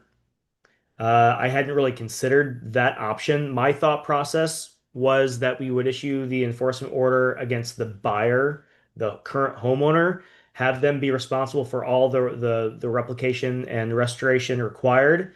And then obviously it's not going to be a cheap process, and that they could go and file a civil suit against the developer if they wanted to try to recoup some of that cost. That said, I think that I've not looked specifically into this, and this might warrant us pausing for a month and looking at this again in September. Um, but I think that if the commission can demonstrate that the violator was not the property owner, the commission could cite that violator instead of the person who owns the property. And theoretically, if the commission wanted to, we could split this up into two separate violations and have two separate, um, remedies. Now, the problem with that is, say we issue an enforcement order to the property owner for the impacted wetland area, and they are willing to work with the commission, and they are willing to work with the commission, at least on the wetland replication. They go ahead and get that put together and planted this fall, optimistically. Okay. They do that, and then we get in this long, drawn out legal battle with the developer because I'm sure they're not going to want to get back tied into this thing. But in any case, they have a separate requirement that they go in and maybe reduce the size of the deck so it's within the area that was originally permitted. To do that type of work and to get machines around, uh, Gonna tear it all they're up. going to need that. They're going to negatively impact that wetland area as well. So I don't know that it makes a lot of sense to have two different entities responsible for doing work here either. So I don't know that I have a great answer to that question currently. Um, you know, so I guess I'll defer to the commission on that. And if you would like me to, I can certainly dig into this over the next month or so before the September meeting and provide some additional guidance. So I will, I'll throw that at the I commission. think of prior cases, Kyle, like that car, the used car salesman who inherited with his sale, he inherited stuff that he had to correct. I've seen it over and over again where it seems like once you buy it, you fix it. I thought that was the standard, but if it's Well, not, and that's well, okay. So that's how we've historically kind of handled things, and that really hadn't crossed my mind as far as how this goes.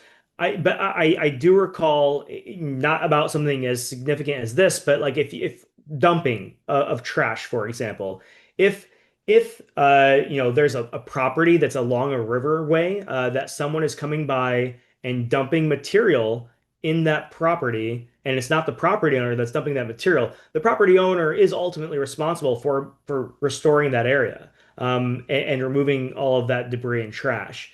However, if the commission is able to identify positively with proof that will hold up in court that the violator, the dumper, is an individual A, the commission can issue that enforcement order to individual A rather than the property owner. And that's all that I'm running with on this currently. For something like this, again, I think it gets very, very messy if you're issuing separate enforcement orders to separate entities on the same kind of thing here. And ultimately, I don't disagree. I think it's very, very unfortunate that this property owner got stuck with this issue because they had no control over how all this was constructed, and as far as they knew, they were not purchasing a problematic property. But again, that's because the developer didn't go through all the required steps that they were supposed to be doing. And I think that the homeowner does have grounds for a civil suit.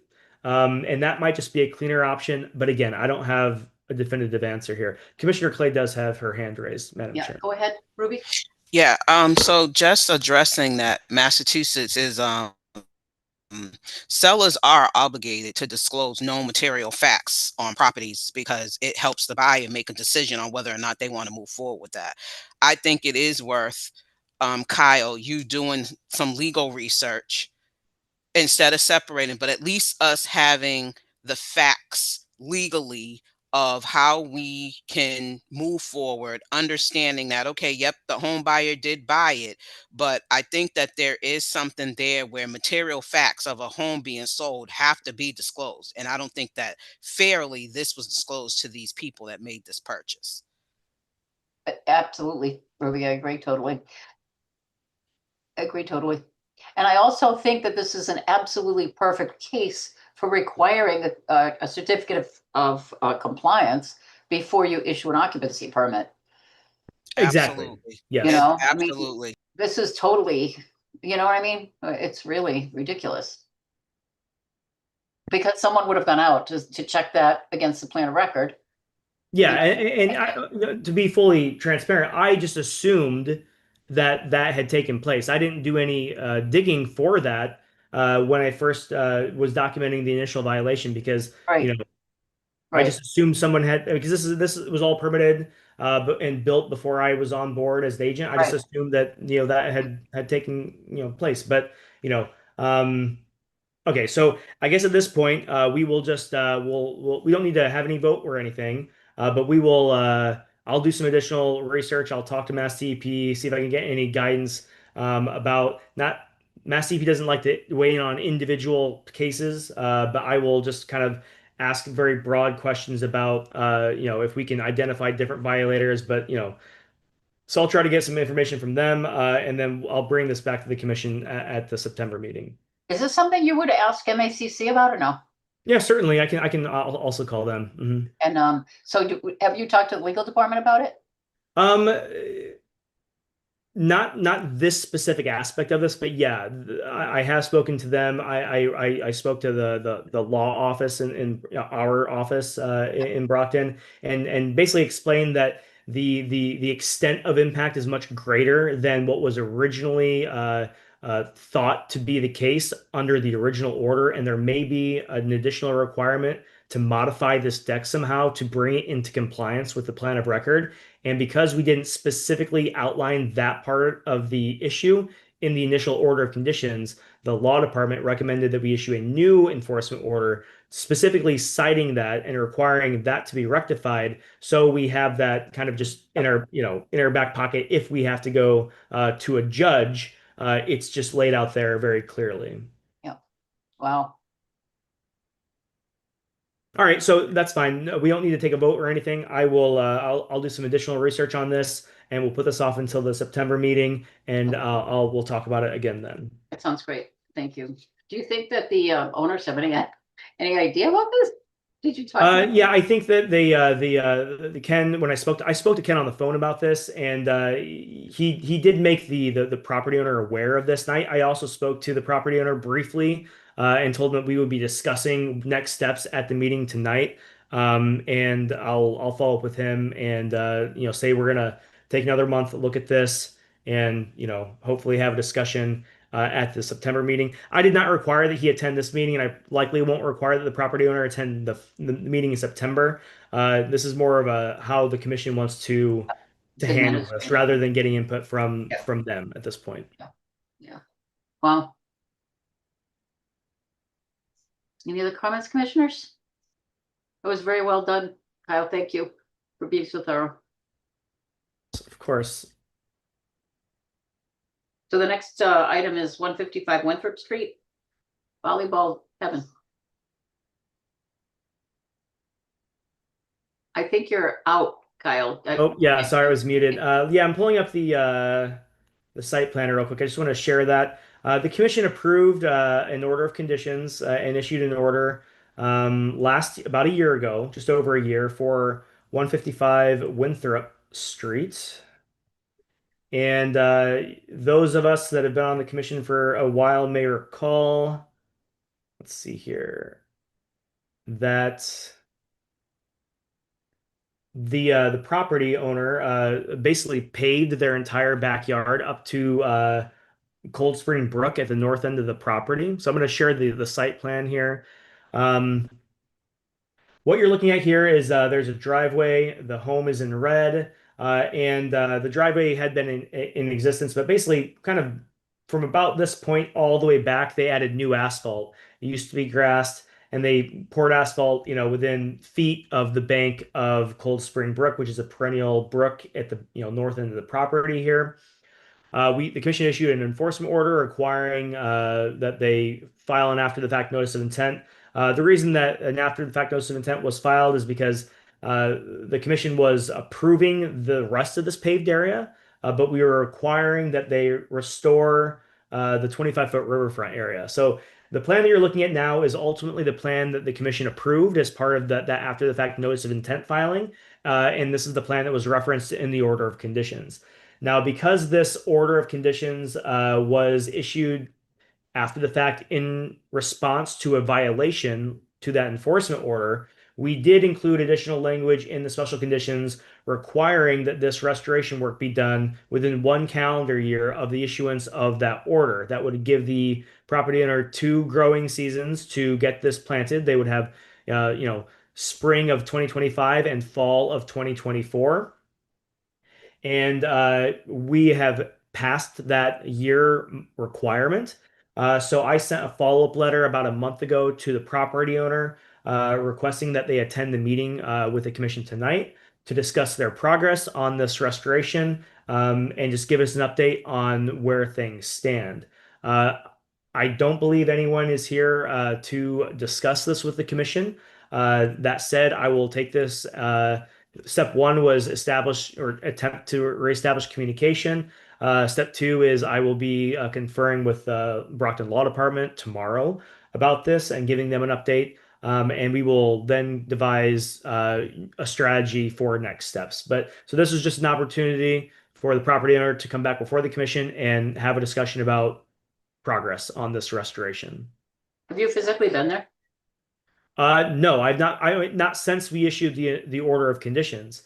As we kind of discussed with that 50 Christie's Drive in Weston and Sampson's recommended conditions, every single order of conditions that the commission issues does require a pre-construction meeting between the agent, property owner, the contractor, basically everyone involved in the project to make sure everyone's on the same page. Right. I've not been out there for a pre-construction meeting. If they're not doing the pre-construction meeting, I don't think they will have gone through and done all this other stuff, but I don't know for a fact. That's why we didn't issue any additional notice of violation or anything. Next step is to probably do a site visit with people from the city, and then we'll take steps with the law department. Okay. Commissioners, any questions? No. Okay, thank you for the update. And the last one is 219 Bellevue.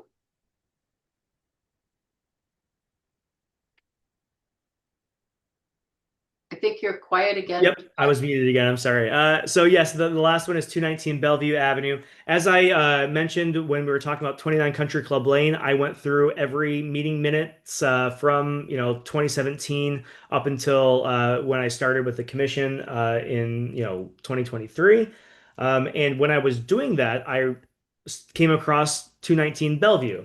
And there were a series of enforcement orders and enforcement actions that were taken back in 2022 that never really went anywhere. So what I'm doing tonight is bringing this back to the commission's attention, and my request is that the commission vote to reissue basically the same enforcement order that the commission issued in 2022, the same requirements.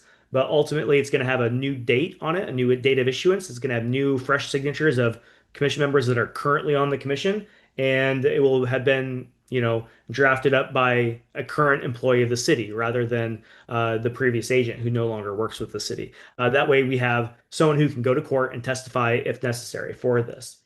So I'm going to share my screen. I've got a few different documents I'd just like to show you. So the first thing here is from the assessor's map. So this is the Brockton assessor's map.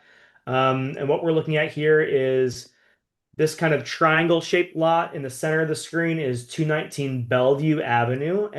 This lot located to the left is a non-addressed lot.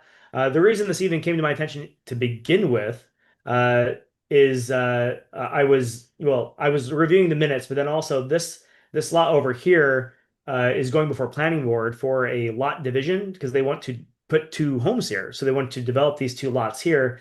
Well, you'll note that a large portion of this lawn area extends into this adjacent lot that is not owned by the same property owner. So there's been encroachment onto this separate lot here.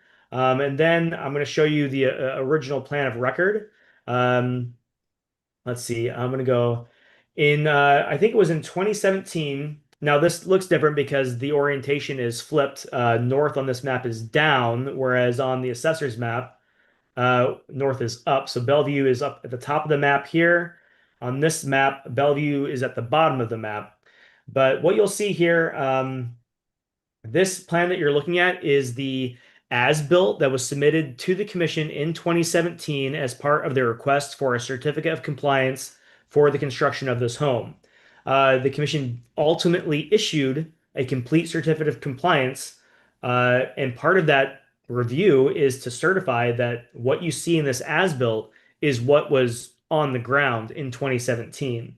So I just want to point out a couple things here. We have the wetland line is here with these wetland flags. There's a garage, there's a dwelling, there's a small deck in the back, and there's a path that goes, from the driveway to the front door. The limit of work runs here. This is the limit of work, also the limit of clearing. And in the order of conditions for this development, the commission required that conservation markers be installed along the limit of work. And again, because the certificate of compliance was issued by the commission, I'm assuming that these markers were confirmed to be installed correctly. So again, this is what was theoretically in place in 2017 after the construction of the home. And then we're going to flip back to what you see here is that there's a very large expansion of a patio that crosses the property bound that they don't own. There's a shed that they've installed over here. This white structure with the white roof anyway is an outdoor kitchen. Yeah. And the commission has already issued 2 enforcement orders to this property, or to the property owner. The first, and they've both been about this additional work that's been done. The first enforcement order required that they file a notice of intent with the commission for any unpermitted work. And just to give a little bit of context, I know Leon's new here. So when you do really any work that's within a jurisdictional area or a jurisdictional buffer zone, you have to at least go through that permitting process with the commission so the commission can get eyes on it and approve it, assuming that it meets the performance standards for each of the resource areas that are relevant in that development. In a residential property, single family home like this, there are some things that are a little bit more lenient to be constructed. Like, for example, if we were only dealing with buffer zone, if so say there's no wetland on the lot at all, but the lot encompasses or is part of a buffer zone, to a 100-foot buffer zone to a wetland. You can build a pool without permission from the commission as long as you're outside of that 50-foot buffer zone. Same for a deck. Same for a patio and outdoor kitchen. If you're outside that 50-foot buffer zone, you don't need to come through and get additional approval from the commission. However, a shed is another example that's specifically stated in the act that is considered a minor exempt activity that does not require the filing of a notice of intent if it's outside of that 50-foot buffer zone. However, I'm going to go back to this 2017 plan. You can see the proximity of the wetland to the garage. If you take a straight line back from the garage, about a garage length, more or less, that's where you hit the wetland line, right? So looking at this line, if you just, again, this isn't a site survey, but like the original wetland line was somewhere around here where that delineation was, and that was true at 2017. So Where did obviously the there's wetland flags been, go? Wonder what's what that? happened. I said, I wonder what happened to the wetland flags. Well, right, and the conservation markers. So as part of that initial enforcement order, the commission required that the applicant or the property owner submit an after the fact notice of intent.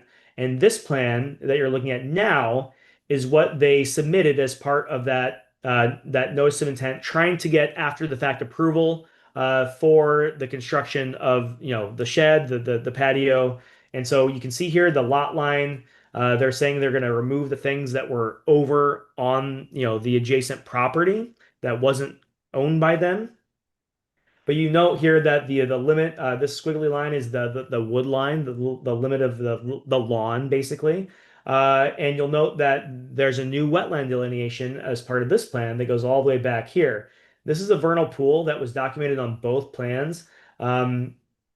And the wetland line goes all the way down through here. So the commission in 2022, when they were reviewing this notice of intent, ultimately denied that order of conditions. And the reason is because the commission was asking the property owner to provide additional information about impact to these wetland resource areas. Because again, the original wetland delineation had a wetland coming up probably all the way up to about where the shed is. I don't have an overlay of both of those plans, but that's something that we can get moving forward. But there's a significant impact and difference in these wetland flags. And that's not to say that wetland lines don't move over time. They certainly do.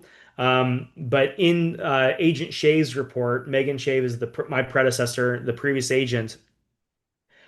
She stated that several of these flags have moved anywhere from 20 to 80 feet. And that distance of wetland change over the course of 5 years is very suspect. And the commission at the time required additional information. They wanted additional, like, basically soil bore tests to be done in like this portion of the lawn, to determine if there are hydric soils buried under now what is the maintained lawn area. When you're doing a wetland delineation, you're looking at several things. You're looking at wetland hydrology, you're looking at wetland vegetation, wetland soils. But if an area that used to be wetland is now lawn, you're not going to see any wetland vegetation because it's maintained as lawn now. You're not going to see wetland hydrology if they brought in, fill and raised the level of the lawn. Um, and that was the concern of the commission at the time. And the commission was requiring that the notice of intent applicant, demonstrate that there was not a negative impact on a wetland, basically a filled wetland in this portion of the lot, and the applicant failed to provide that information to the commission. So the commission ultimately denied the issuance of the order of conditions, approving, the rest of these things on the site, the patio, the shed, etc. And along with that denial of the order of conditions, they issued another enforcement order, basically requiring that they do the whole thing again, file a new notice of intent with the required information, and then do any restoration work that's required based upon any impacts that are found in that process.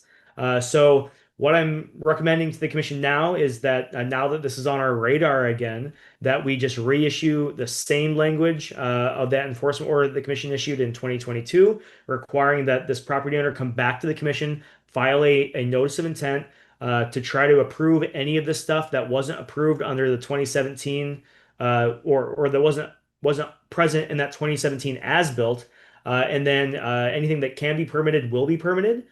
But they also have to demonstrate what's happened to that wetland line, and that's going to be a pretty significant, or not necessarily significant, but a pretty robust wetland delineation. It's not just going to be walking out there and looking at the current conditions, because this is a potentially very heavily impacted wetland.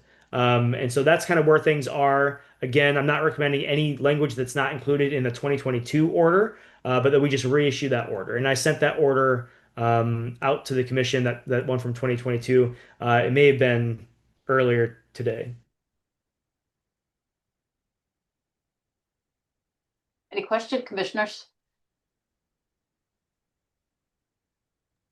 I don't know where to start. I mean, this is a mess, a total mess. I mean, can he offer to buy some of the land from the other landowner?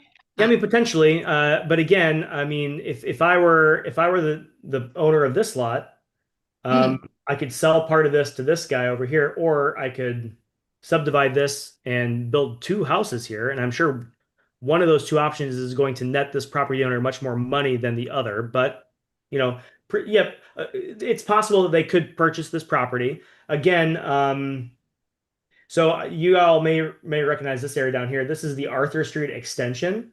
So there's an active development here that we're monitoring, but as part of it's right this up permitting, against it. yeah, as part of this permitting, there is a wetland that kind of runs down through here. So even if they were to purchase this property to the left here, this shed is likely still way too close to that wetland line to be built by right. They would have to at least get a permit from the commission to locate this shed here. Where is that little spring? Is that the small gray roof? That's this building here. That area is all wet. That's all spring under there. Yeah.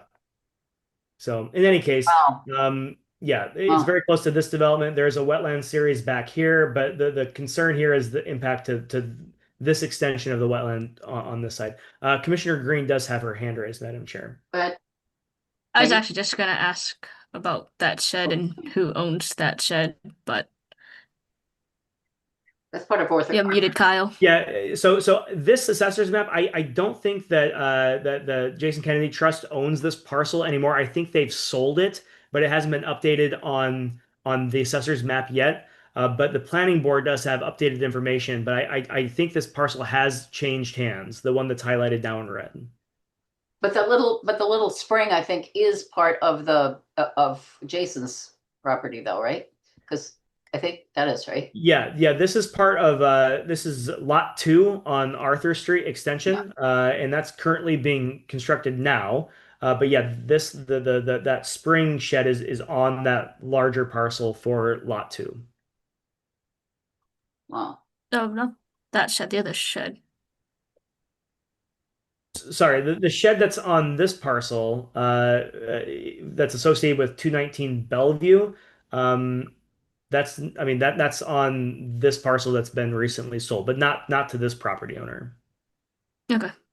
I just saw on the plan it said it was like existing shed, so I was just interested in Yeah, why so it this was is there. the existing shed. This is the existing shed. That would be shed to be moved to this plot. So on this Oh, it just meant that. proposal, Okay. it would be removing the shed and relocating it over here. But again, Gotcha. that is within the Got denied. 25 foot. No, I guess the 25 foot's right here. So that's within the 50. It's that is permittable, but they need to get a permit to do that. But that's assuming that this wetland line is accurate. And the first thing that we need to do is determine the extent of impact to the wetland as it was delineated in 2017. I guess mostly also curious because on the as-built, obviously, you can't tell if there's a shed there because they didn't show anything past the property line. So I was just curious how they managed to put a shed not on their property. If muted again, Kyle. Oh, sorry. My assumption is that the shed, there was no lawn encroachment into this because again, this is flipped. So that lot that has been recently purchased is over to the right side of this map now. But my assumption is that when this was reviewed in 2017 as part of the certificate of compliance, that this was the extent of the lawn, basically contained within their property and within the limit of work outlined on this as-built.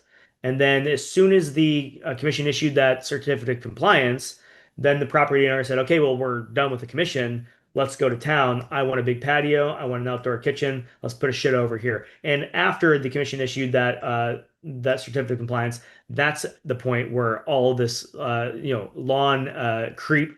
This is beyond lawn creep. This is just blatant clear cutting Someone else's of property. areas. Because again, if we cycle back to this. This is the area that's within the limit of work is basically what the approved lawn was, and so that's what should be lawn, and the rest of this should be wooded vegetation.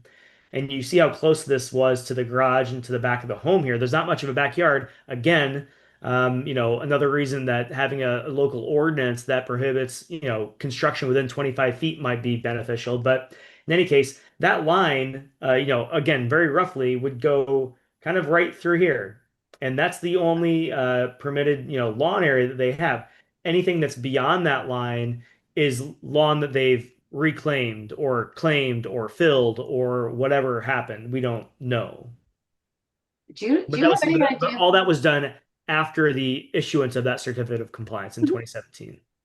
Does the city notify people, like whoever the owner is of the lot to the left, would they be notified by the city that somebody, I mean, if they're, you know what I mean? If they're not out there and then they haven't developed anything themselves and they have this piece of land that's waiting there for development. I mean, I just don't know who's out there, day to day looking at this type of thing. It comes up when someone's applying for a permit and then people are looking at this, but we don't have people out there. Yeah. Ground truthing things, Yeah. Interesting. Very interesting. Commissioner Green has her hand raised. I had another question. Hello. Sorry. It was to follow a bit on what Chairman Forrest was mentioning. I was just curious because you were mentioning someone, owns that property now is looking to subdivide and stuff. So I was just wondering, this might be out of our view in the future, but like, is there a chance like we're gonna have to deal with like, are they gonna try and like, because it's on obviously the property that they're interested in subdividing that they own. So I was just curious if something might happen where like they might try and like take legal action with like that whole property. I was just wondering how that interfaces with like the I'm not commission exactly and like sure. In the plan that was submitted to planning board, they have basically a current conditions plan that they're submitting along with their request to subdivide this plot. And it does show this kind of limit of clearing and the rest of this being wooded. It does show the shed and that this patio encroaches upon their lot. And on the plan that's been submitted to the planning board, it notes that these things will be removed from their property. So, I'm sure that 219 Bellevue Avenue has been informed that this is no longer welcome on this lot.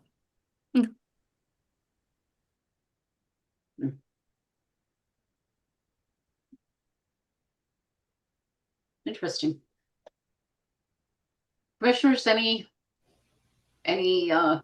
recommendations or anything? Is it okay just to say, Kyle, send out that? Yeah, we need to send it out. Like, this is just unbelievable.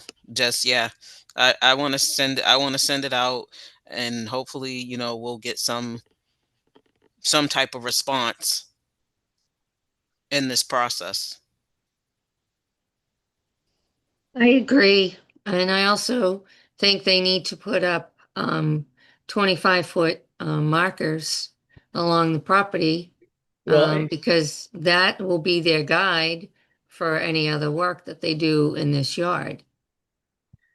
right. And as part of this after the fact notice of intent filing, whatever ultimately is approved by the commission, at that point, we can certainly require that whatever limit of work or boundary that's established, we put substantial markers up, especially since there's been a specific infraction on this property in the past. Mm. All right, so all that said, if there are no more questions from the commission, I will need a formal vote to reissue the 2022 enforcement order that was issued to 219 Bellevue Avenue. I propose that we reissue the enforcement order on 219 Bellevue Avenue. I second that motion. The motion's been made and seconded. Roll call vote, please. Clay, aye. Curtis, I. Green eye. Bob and I. Forrest, aye. Leon abstained. Okay, thank you. And would this require that extensive evaluation of the wetland line delineation? Yes, all that language is already included in that order that was issued in 2022. Basically, I guess for the sake of your information and the public, we may just want to go ahead and read the language that was included in that order. Yeah, just an adequate soil sampling. I wasn't sure if that was strong enough, actually. And that's ultimately up to the discretion of the commission during that review. So basically, the commission is again requiring that the applicant or the property owner, establish, have a site survey done to establish the property boundary. Have a wetland scientist, environmental scientist go out there and do a substantial wetland delineation, given the assumption that this area has been substantially altered. So that's not just looking at wetland vegetation, because now it's all lawn. It's going to involve soil tests, but that's again to the satisfaction of the commission, which can be discussed at that time. And then all that's incorporated in an after the fact notice of intent that would include the location of any of the shed if they want to move that somewhere on the lot, and then ultimately that notice of intent would approve any of that stuff that's approvable, but then also include that required restoration plan, and that's the gist of the order that was issued in 2022, and that's the gist of the order that the commission would be reissuing. But again, I sent that language out. I can pull that up if you want me to read the language. Yeah, if you want to, I think that would be helpful just to, I'm just glancing at it now. I'd read it earlier, but I didn't read it as deeply as I thought. Yeah, I'll read just the. I don't see it here. I'm sorry? I just don't see the section about property boundary. Maybe I'm looking at the wrong thing. I'm looking at the.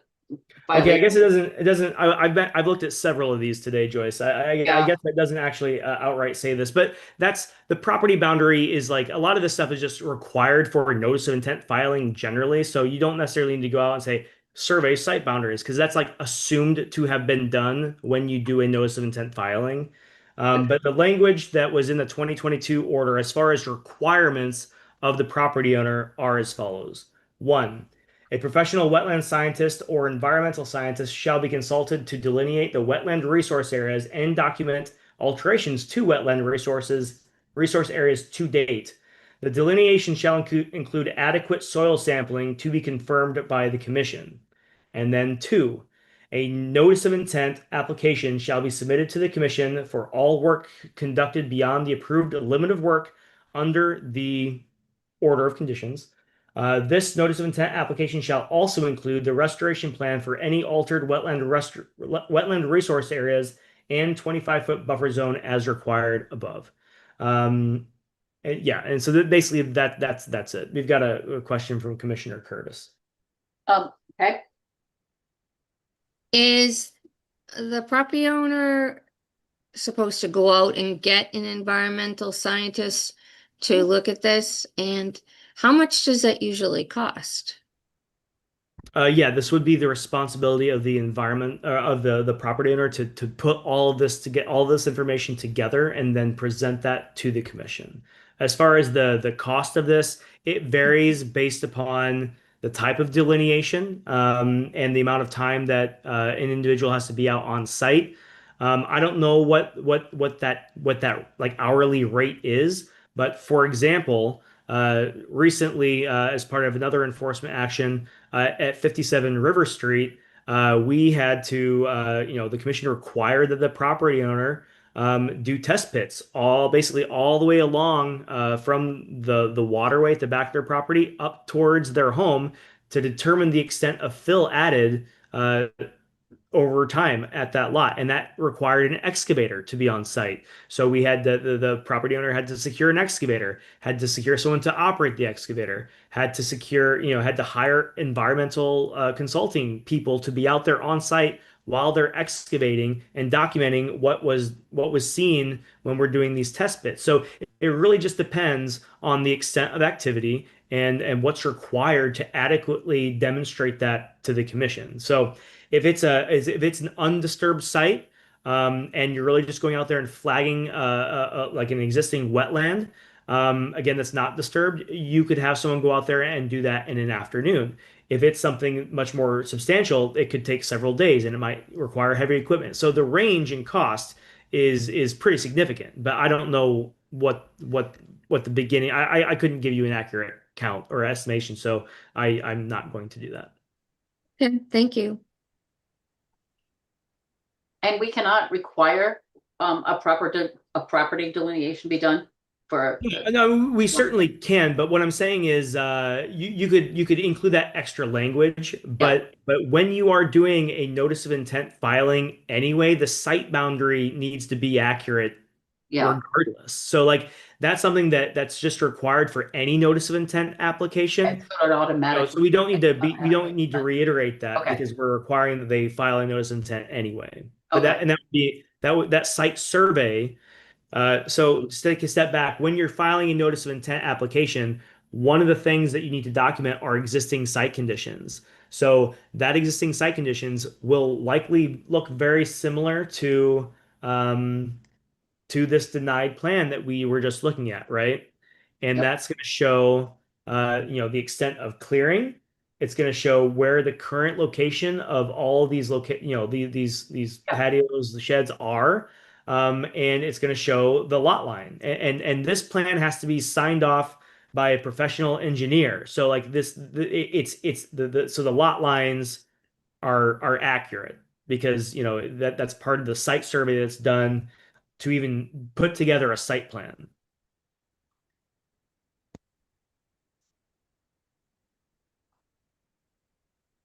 Okay, thank you.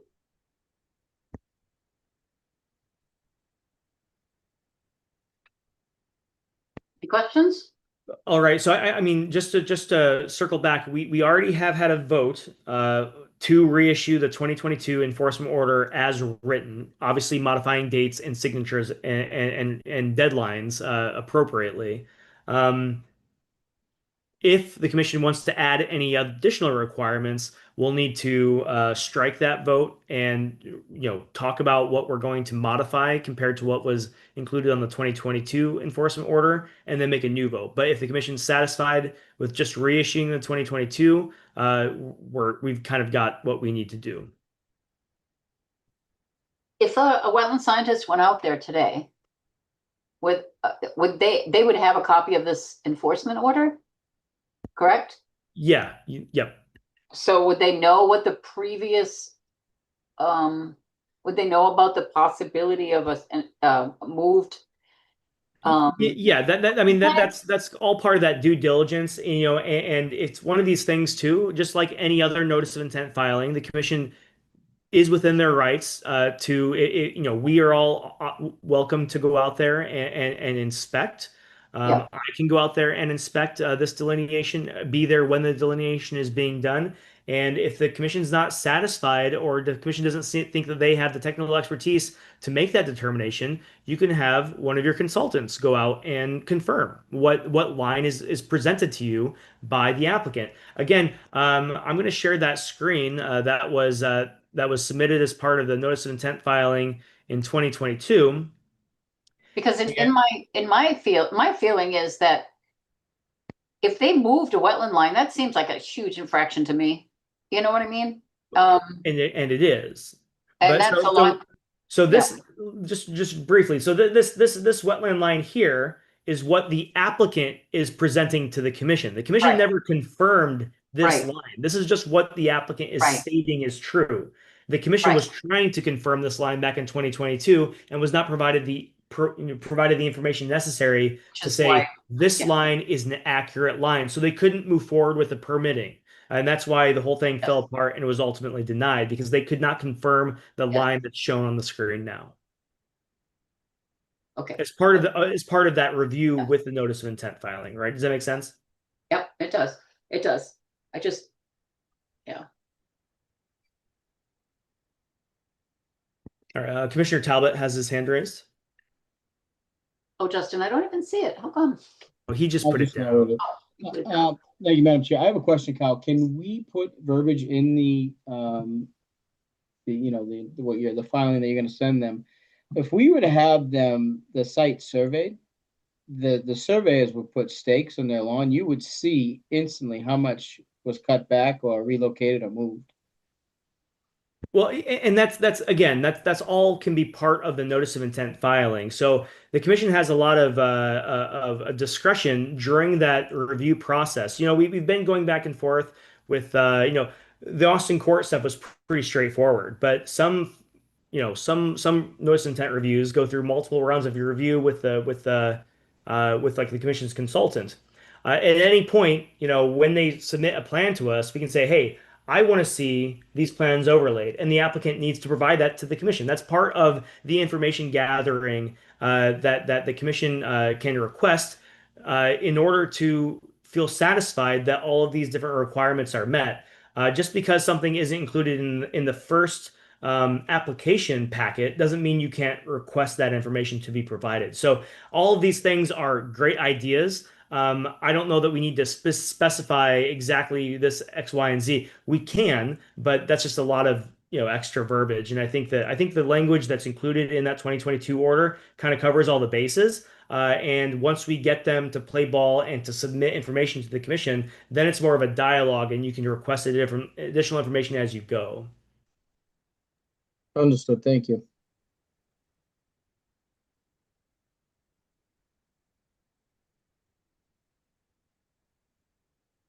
Okay, commissioners, any other questions? None for me. I think, like Kyle said, we just send issue the enforcement order as is, and then see what they come back with, and then I guess we build off of that. But definitely, I'd like to see the ball rolling so we can really start digging into getting stuff restored. You are going to require them to come to the next meeting? No?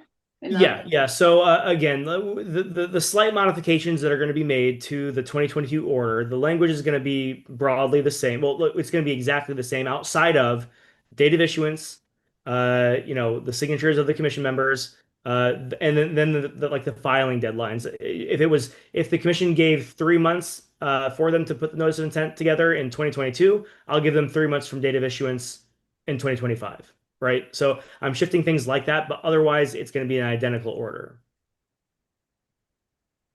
Now, Commissioner Curtis has her hand raised. Yes, go ahead, Peggy. Kyle, can we send our people out there now to make distinctions where the 25-foot buffer zone and the other lines are supposed to be? You don't think so? I don't think that we can access the property without a court order or without permission of the property owner. Okay. So the first step is to, I think, to reissue the order. At any point during the, assuming that they submit an after the fact notice of intent for the commission, at that point, we can, ask, and put a proposal out to our consultants, because there are three of them, to do this type of work and to be on site when delineations are happening, to walk the site with the commission. These are things that, because the consultants are your consultants. So anything that you need to feel satisfied that you have the amount of information and the proper information, you can ask that consultant to help the commission generate that, or to be on site during at any given like specific time. That's all in the cards then at that point. But as far as like having Weston and Sampson go out tomorrow to do a site inspection without the property owner's permission, no, we can't do that. Okay, thank you. And it's been so dry, that vernal pool right now is probably just brush. Interesting.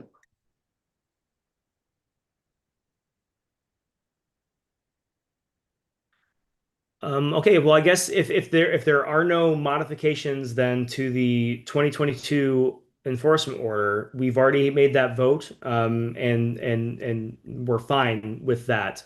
Good. So I guess at this point there's no other action required, and I will just go ahead and reissue that enforcement order that was issued in 2022 with just updated deadlines and dates and signatures. Okay.